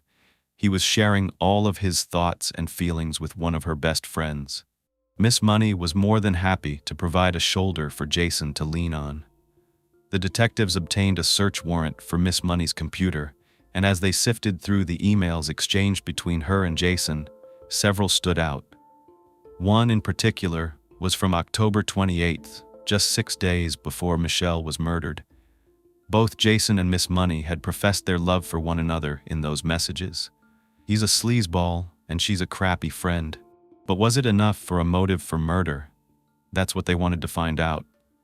In the meanwhile, following Michelle's funeral, Jason was given sole primary custody of Cassidy, and right away he sent her to live with Heather and her husband. He said he wanted to shield her from the intense media scrutiny, and this sudden decision left Michelle's family devastated. Linda had no idea that Cassidy was taken away until she was already gone. She hadn't even had a chance to say goodbye to her granddaughter. Jason then moved in with his mother in Brevard, and from that point on, he controlled when and how Linda and Heather could see or speak to Cassidy, which is just heartbreaking. That little girl was so sweet, and after all she witnessed in losing her mother, now she was losing part of her family as well. She was the only piece of Michelle that her family had left, and she was ripped away. In March of 2007, 4 months after Michelle's murder, when Cassidy turned 3, Linda was invited to her birthday party, which was held at Jason's mother's house. However, when Linda asked if she could throw a separate party for Cassidy, Jason and his mother refused. Throughout the spring and summer of 2007, Linda made 5-hour drives so she could have supervised visits with Cassidy at a hotel. All of these visits had to be organized by Jason's mother, and they could only last a couple of hours and were heavily controlled. Jason never attended any of these meetings, and Linda was closely watched at every visit. At one point when Cassidy needed to use the restroom, Linda took her inside the stall, but Jason's mother had to stand outside. Jason's mom said it was because she thought that Linda was going to kidnap her granddaughter. This whole family on Jason's side seemed a bit off, but maybe they had their reasons because they claimed the police had zero on Jason from the very beginning, not looking into anyone else. I know it's hard, it's his family, they love him, and they want to support him. But I'd beg to differ. I say the detectives were actually following the evidence. The tensions between these two families came to a head in the fall of 2007. Linda and Jason's mother, Pat, got into an argument because Pat suggested that Linda should defend Jason more in the media. Linda in turn said, "You know what? We would gladly support Jason if he started cooperating with police. because he had never ever spoken to police about his wife's murder. After this, Jason and his mom cut off all contact between Linda, Meredith, and Cassidy. They informed Linda that they were no longer going to allow Cassidy to speak to or see her. Despite these restrictions, Linda and Meredith found out where Cassidy was going to daycare, and they started visiting her at daycare around her 4th birthday. During one of these visits, on Mother's Day, Cassidy even styled Meredith's and Linda's hair and put makeup on them. This was such a memorable event, but it was soon going to be put to an end because Jason and Pat found out that Linda and Meredith had been seeing Cassidy behind their backs, and they took action. They informed the daycare director not to ever let them around Cassidy again. This was devastating. Even though they were going behind Pat and Jason's backs, they felt they had a right to their granddaughter, and they didn't want to be cut off from her. They longed for her to be part of their lives. And, as this criminal investigation kept dragging on with no resolution, Michelle's loved ones decided to pursue a civil case against Jason to hold him accountable for Michelle's death. Their primary goal was to invoke the Slayer statute. I had never heard of this before, but this is a statute that would prevent Jason from receiving that life insurance payout. And by the way, they found out at this time, while they were doing investigations, that it wasn't just $2 million. It actually increased. It had a double indemnity clause in it. This meant that it was now a $4 million policy because of Michelle's death. Wow. So if there wasn't enough of a motive, there was now. Jason could easily be thinking in his head he could choose whatever mistress he wanted and ride off into the sunset together with all this money.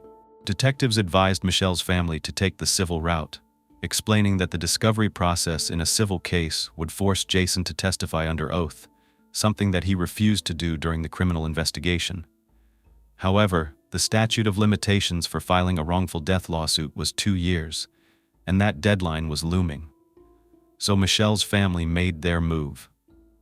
On October 29, 2008, just 5 days before the statute of limitations would expire, attorneys Paul and Jack Michaels, representing Michelle's mother, Linda, filed a civil lawsuit against Jason. The plan alleged that Jason Young had brutally murdered Michelle in the early morning hours of November 3, 2006, at their home.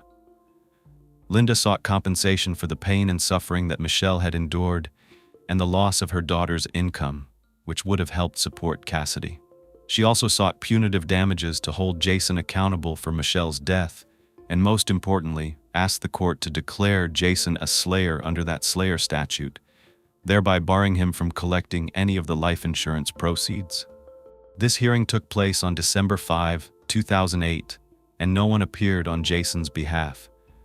Linda's attorney, Jack Michaels, presented the judge with 3 sworn affidavits, one from himself, one from his brother Paul, the other attorney, and one from the lead detective in Michelle's murder investigation. These affidavits strongly implicated Jason in Michelle's death. After reviewing the evidence in these affidavits, the judge issued a ruling. Jason Young had willfully and unlawfully killed Michelle, making him a slayer under the law, and as a result, he was barred from accessing any of the insurance policy proceeds. This was a victory for Michelle's family, not only financially, but also in their ongoing custody battle. With this ruling, Linda and Meredith were now able to publicly refer to Jason as Michelle's killer. And this was leverage.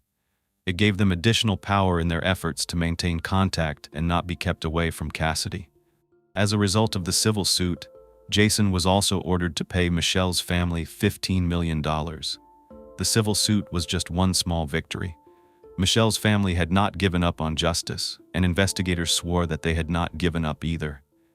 Then on December 17, 2008, Linda filed a formal custody dispute, further escalating the tensions between the two families. In this complaint, Linda was allowed to refer to Jason as Michelle's killer, and she emphasized that it was believed that Cassidy, their young daughter, had been present during the murder.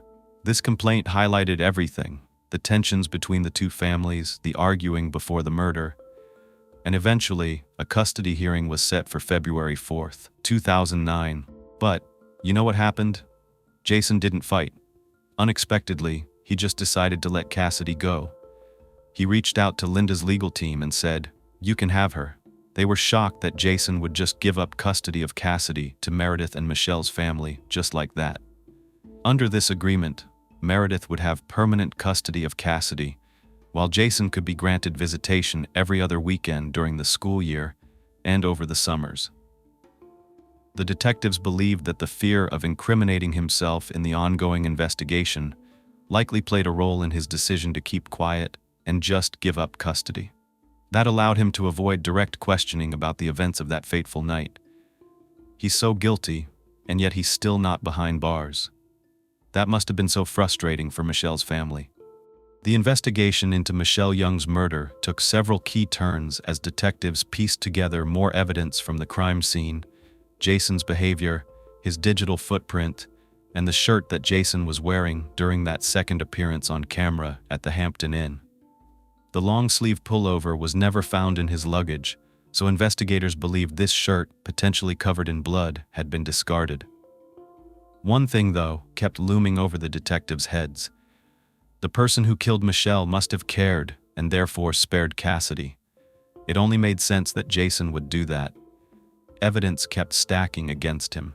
Detectives theorized that Jason created a ruse to ensure that Meredith would be the one to discover Michelle's body, staging that request to print out the eBay auction information as a reason for her to go into that house. Emails found on Jason's computer painted a troubling picture of his mindset in the months leading up to Michelle's murder.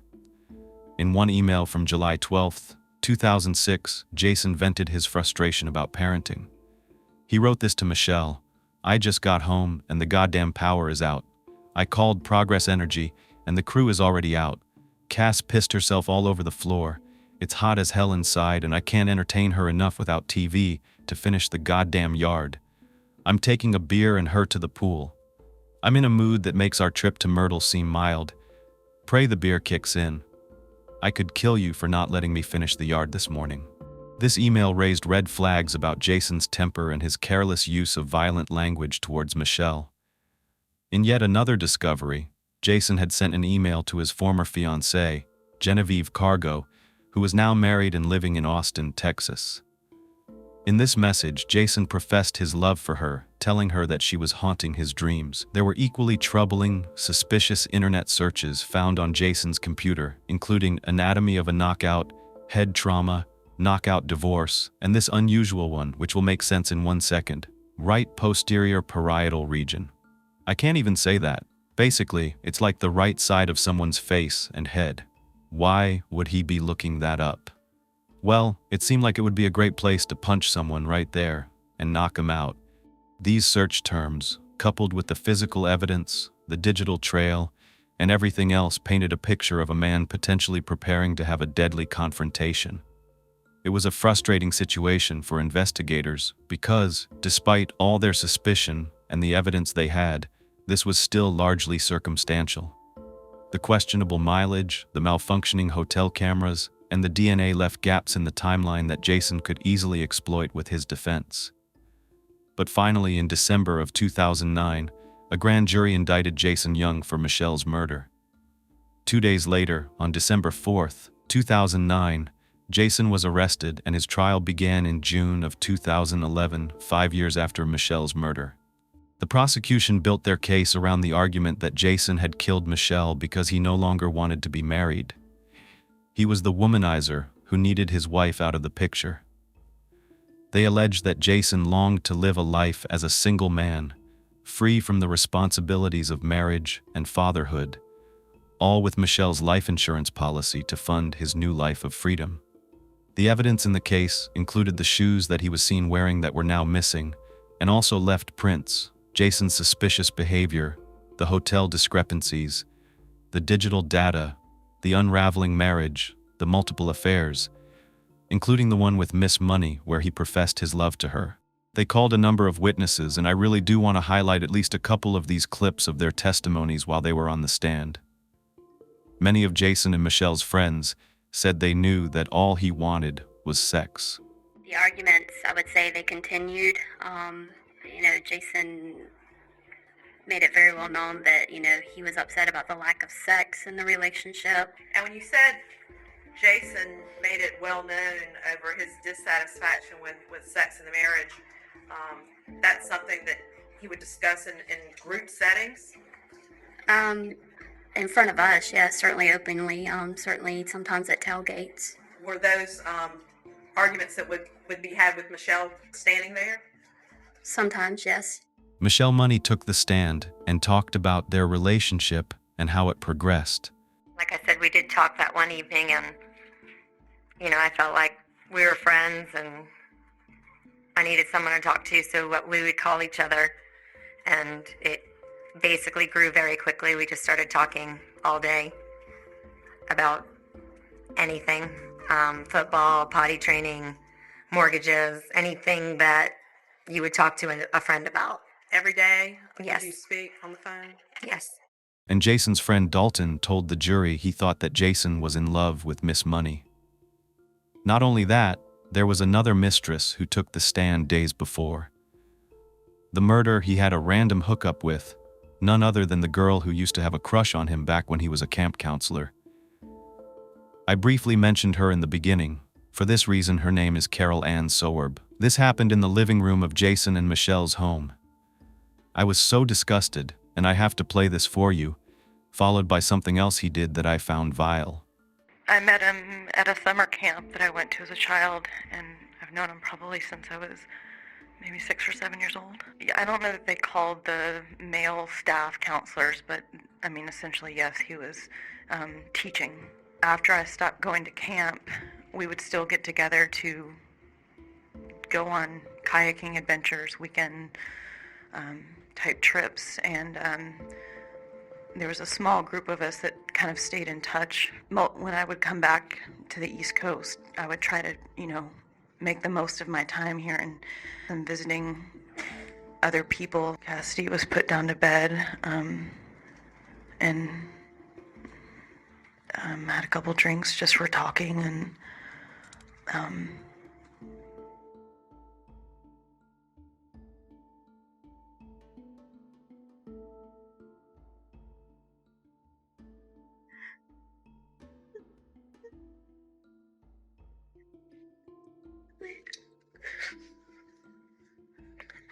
we ended up having sex.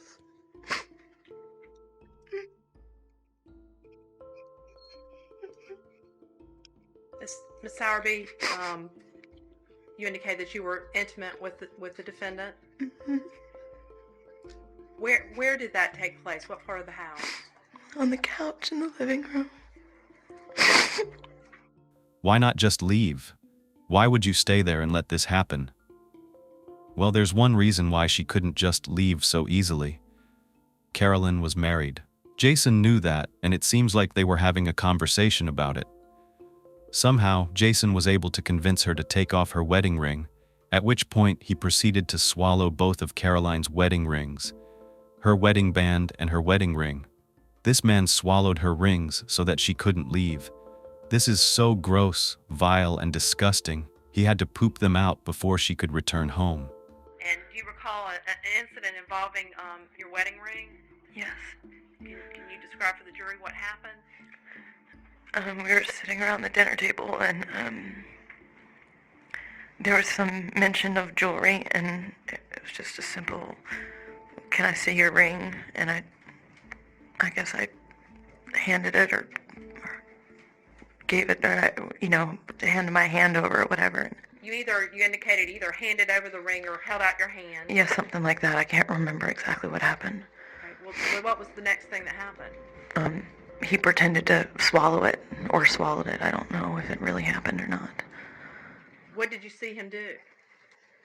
Just like that. What was your reaction? I mean, at first I thought it was a joke and was like, all right, enough, give it back. And I was told that I couldn't get it back until it passed. And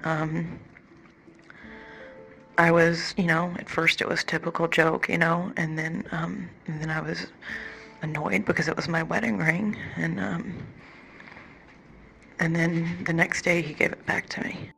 his ex-fiancée Genevieve. She also talked about a situation where Jason wanted her ring, but it was because they were breaking up, and Jason wanted the ring back because he purchased it. He wasn't going to let her get away with the ring because he wanted the money. Well, she told the jury that they had a physical altercation where he was throwing her around the room, demanding the ring. I asked him if he remembered what had happened at lunch, And what were you referring to? the drinking at lunch, and I asked him about the agreement that we had made about not drinking as much. He became agitated. This is not a direct quote, but he said something to the effect of, if I'm going to make such a terrible husband, then give me my ring back. I told him in so many words that that wasn't going to happen. We had never had the ring sized, and the ring was always about a half an inch too small. So on a normal day, when I wasn't hot and sweaty and nervous and emotional, I had to hold my hand well above my heart and let the blood drain for a little while before I could get the ring off of my finger. Well, I was nervous and reminded him that there was no way that the ring was going to come off. At that point, that's when he became extremely agitated with me and then came after me to get the ring. He began trying to pull the ring off and it wouldn't come off.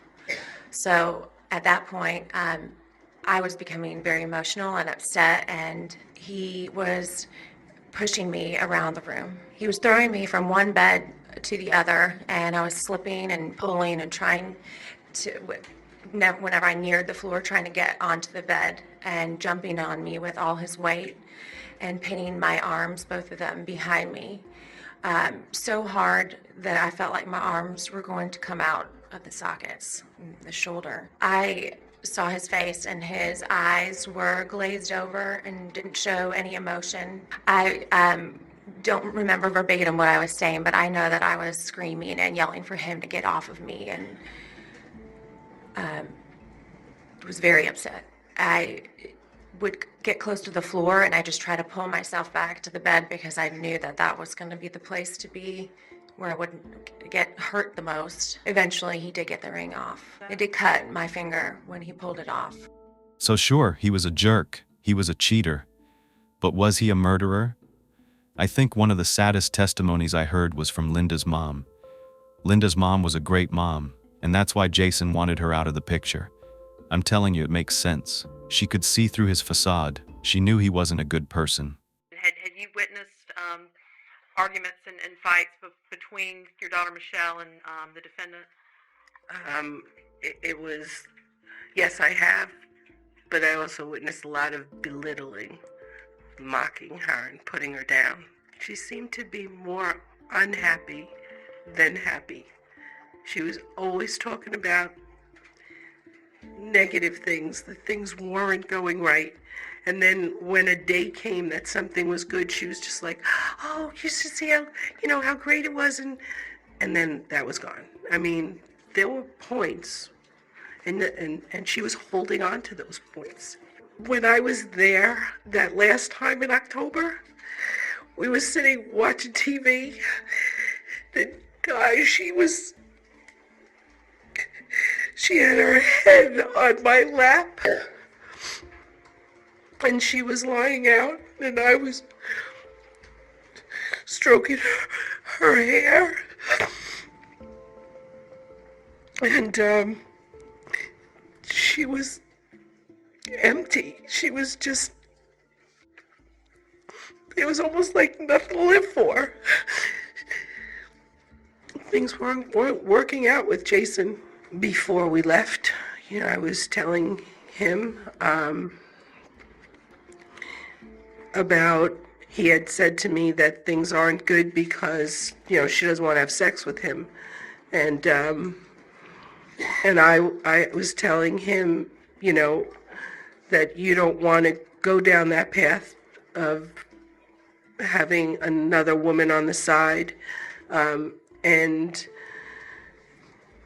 it would definitely end the marriage. There would be no hope. She was defeated.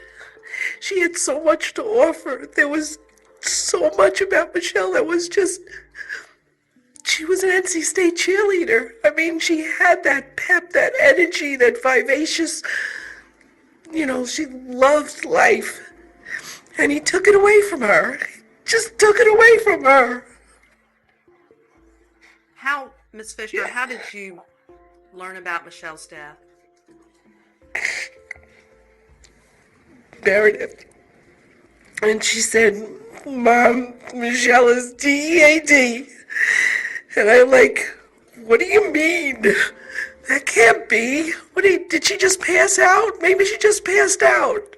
It's just, you gotta be wrong. It can't be. With all of this, sometimes I have to think to myself, why wouldn't Jason just get a divorce? Well, he had told his friends that that was not an option. He didn't want to lose custody of Cassidy, and he didn't want Michelle to move back to New York, where he wouldn't be able to see her. But I think the reason was he didn't want to have to pay child support in the event that he would have to owe her anything. Michelle's close friend Shelley said that their marriage was horrible. That's how she defined Jason and Michelle's marriage. Horrible. But, as the prosecution anticipated, Jason's defense lawyers systematically dismantled each and every piece of evidence. How? Well, they decided to put Jason on the stand. This was the very first time he would ever make a statement in relation to Michelle's murder. State your name, please. Jason Young. Jason, did you love your wife, Michelle? Yes, sir, I did. Were you a proper husband to her? No, sir, I was not. Do you love Cassidy? Absolutely. Are Yes, you a good father to her? Yes, sir, I am. Did you kill your wife, Michelle? No, sir. Were you there when it happened? No, sir. Do you know who did it? No, sir, I do not. He admitted that he was the one who left the hotel door propped open, but he said it was an innocent mistake because he accidentally left his key card in his room when he went outside to get his laptop charger from his car. After getting the charger, he went back to his room, but then he left one more time to smoke a cigar. Then he went to the front desk to get a copy of the USA Today newspaper to look at the sports schedule. That's what he was doing at the front desk at midnight, and there's footage of him going back to his room with the paper. He said that he never left his room until the next morning. That's when he realized he forgot to bring the eBay printouts with him for the anniversary gift. Well, I had realized that I had left the coach stuff that I printed out on the computer, and I didn't want Michelle to see that. I wanted it to be a big When surprise. did you first realize that you had left it in your house?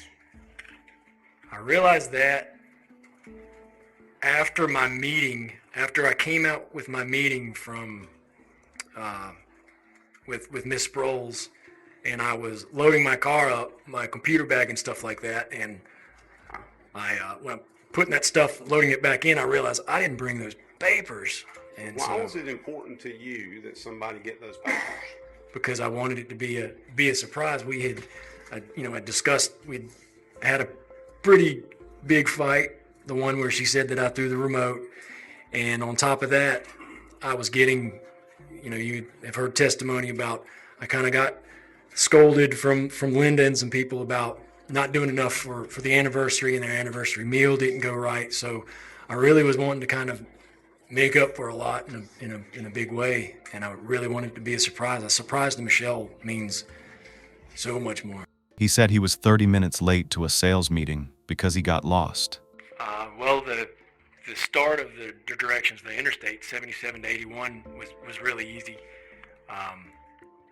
As you got off onto some of the smaller highways and started getting up into the mountainy area, trying to follow the directions, there were some directions that were, 0.1 miles, veer, like it got tricky, and I got lost. Did that cause you to be late to your meeting? Yes, sir. About how late? About 30 minutes late, maybe. I remember it was a sunny day. I remember having, I think, the window down, and I remember driving in and seeing my mom and Gerald drive or kind of standing in the yard, and they're. Was that odd? Well, they were kind of holding each other, and they kind of were walking towards the car, and I had been petting the dog, and I remember, getting out of the car and walking towards him, and you can kind of tell when your mom's upset and when you and my stepdad when he's upset, which you don't really see him like cry that much. You can tell that there's something wrong, and I thought that there's something wrong with my grandma. And I think I said, "Is it me, mommy?" Which is my grandma, and I remember that's when Drill told me it was Michelle, and he said Michelle's dead. What did you do? I just fell. I broke on the inside. I just broke, and I didn't believe it. It just didn't feel real. It didn't feel like it was happening. I didn't believe it, and I didn't understand it. And what happened next?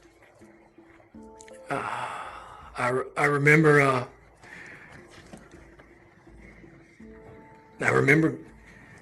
going inside the house, and I just remember crying, and I remember sobbing, and I remember just feeling really, really hot, and then it'd feel really, really cold, and I don't remember that much. And I started to ask you, do you have some memory, some difficulty remembering specific events and times for a while after that? Yeah. Yes, sir. I have to say he's pretty damn believable. He's a really good witness. What I mean by that is, if you're a bad witness on the stand, you might be nervous, you might make the jury not like you, you might seem like you're lying, but he's just like cool, calm, collected, charming. Even he kind of reminds me of a Disney prince. I mean, he's nothing like a Disney prince, but the way he looks with the long hair and the smile. But other people know another side of him. When asked why he never talked to the police, he had an explanation for that. It was all his lawyer. And what about him throwing his ex-fiancée around the room? Well, this is what he said. He just wanted his ring back. But what about Michelle? Well, he said he loved Michelle. He wanted to stay with her. He didn't want a divorce. How about the fact that he gave up custody of his daughter?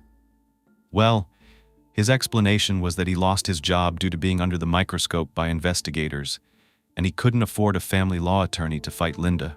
Again, I have to say that Jason understood the assignment. He's believable, but a lot of times that's the way criminals are.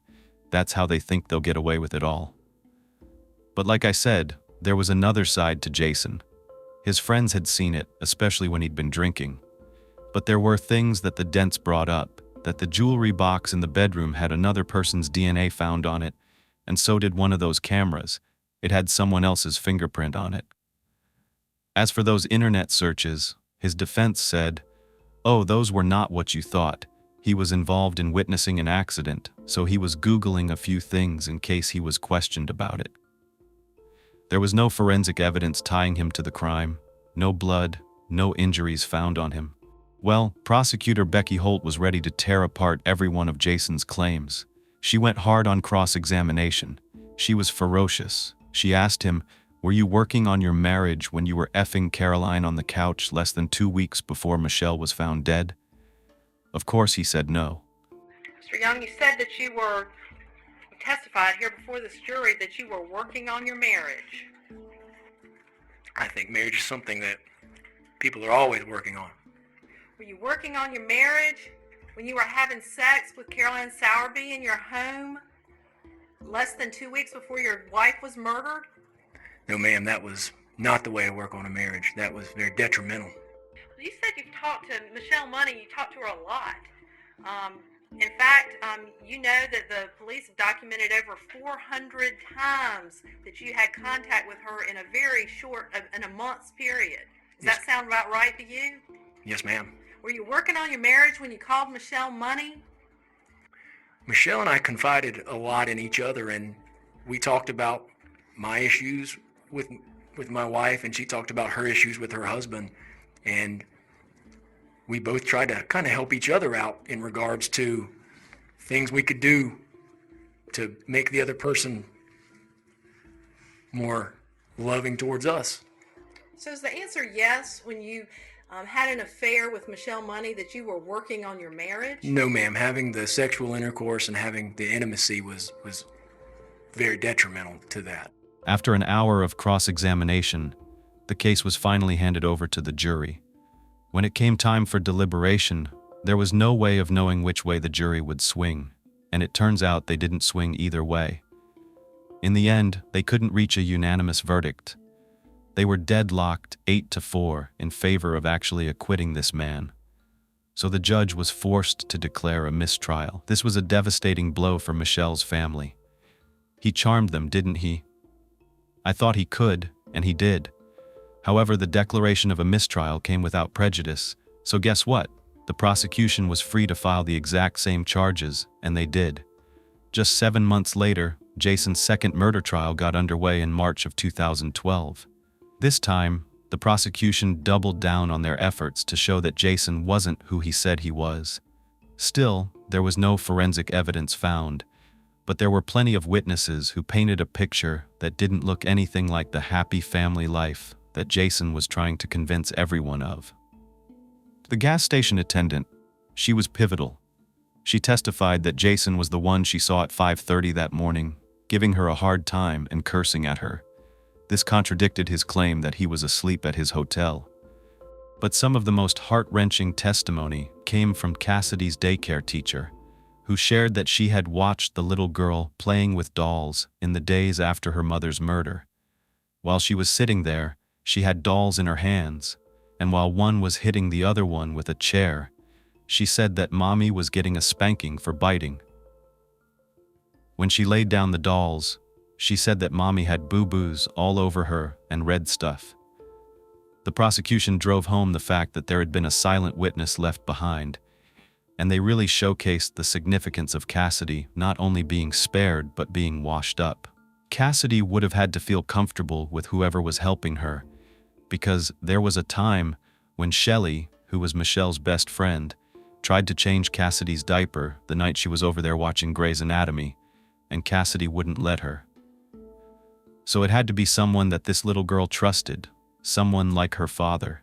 In this trial, they also brought forward the facts from that civil lawsuit, the one where Jason was found guilty of the brutal murder of Michelle. He never refuted those claims, and even though this judge told the jury that that didn't mean he was guilty in this criminal court hearing, those words had to have an effect on their perspective, especially when it was revealed that it was the same judge, Judge Stevens, who signed the civil judgment. Essentially, the jury was going to infer that Judge Stevens already thought Jason was guilty. This time, Jason chose not to take the stand, but that didn't stop the prosecution from being able to play his whole testimony from the first trial. The prosecutor ripped it apart piece by piece, focusing on those eBay printouts. He printed them from the home computer before he left, but he took the MapQuest papers with him that were printed at the same time. Therefore, he left it on purpose, because it was part of his plan, but he didn't think about the fact that the auctions on the page he printed would have been timed out when he was driving. Those auctions would have ended at 8 p.m. It doesn't make much sense for him to print out papers that he wouldn't actually need for any reason. But my favorite part is when they ripped apart his claim that he went outside to get his power cord for his laptop that night. Guess what? A digital forensic expert was able to look through the computer extraction. They found out he didn't even plug his computer in. That's right, the computer keeps a record of that. The defense, of course, made the same arguments, that there's no physical evidence and that it didn't add up to Jason committing this crime. But the additional effort made by the investigators to secure more witnesses for the second trial paid off, because just 6 hours of deliberation later, the jury found Jason guilty of murder. He was sentenced to life without parole, and during the sentencing, the judge made this statement. The evidence suggests that an assailant was overcome completely by anger and rage, and even then, he had the energy to strip off Michelle's engagement and wedding rings, because in his mind, she was unworthy of wearing them. Fingerprints of domestic violence are over this case. Yeah, just like he tried to take his ex's ring too. Michelle's family embraced each other in tears. Jason's mother, on the other hand, just sat there straight-faced, seemingly in shock. Jason, of course, tried to appeal, and I'm not going to go into that because there's nothing special to relay to you. It was denied. As we wrap up this story, it's clear that this case remains as controversial as ever. On one side, there are those who are convinced that Jason is responsible, but there are many people on the other side who argue that the evidence was too weak, the investigation was flawed, and that Jason was convicted on suspicion rather than proof. There's even a website dedicated to Jason's innocence. So I want to know, after hearing all the evidence, where do you stand? Is Jason Young a cold-blooded killer, or was he a man wrongly accused? Either way, the real victim here is little Cassidy, who lost both of her parents and probably has so much hidden trauma deep inside from that night when her little eyes witnessed her mom being killed.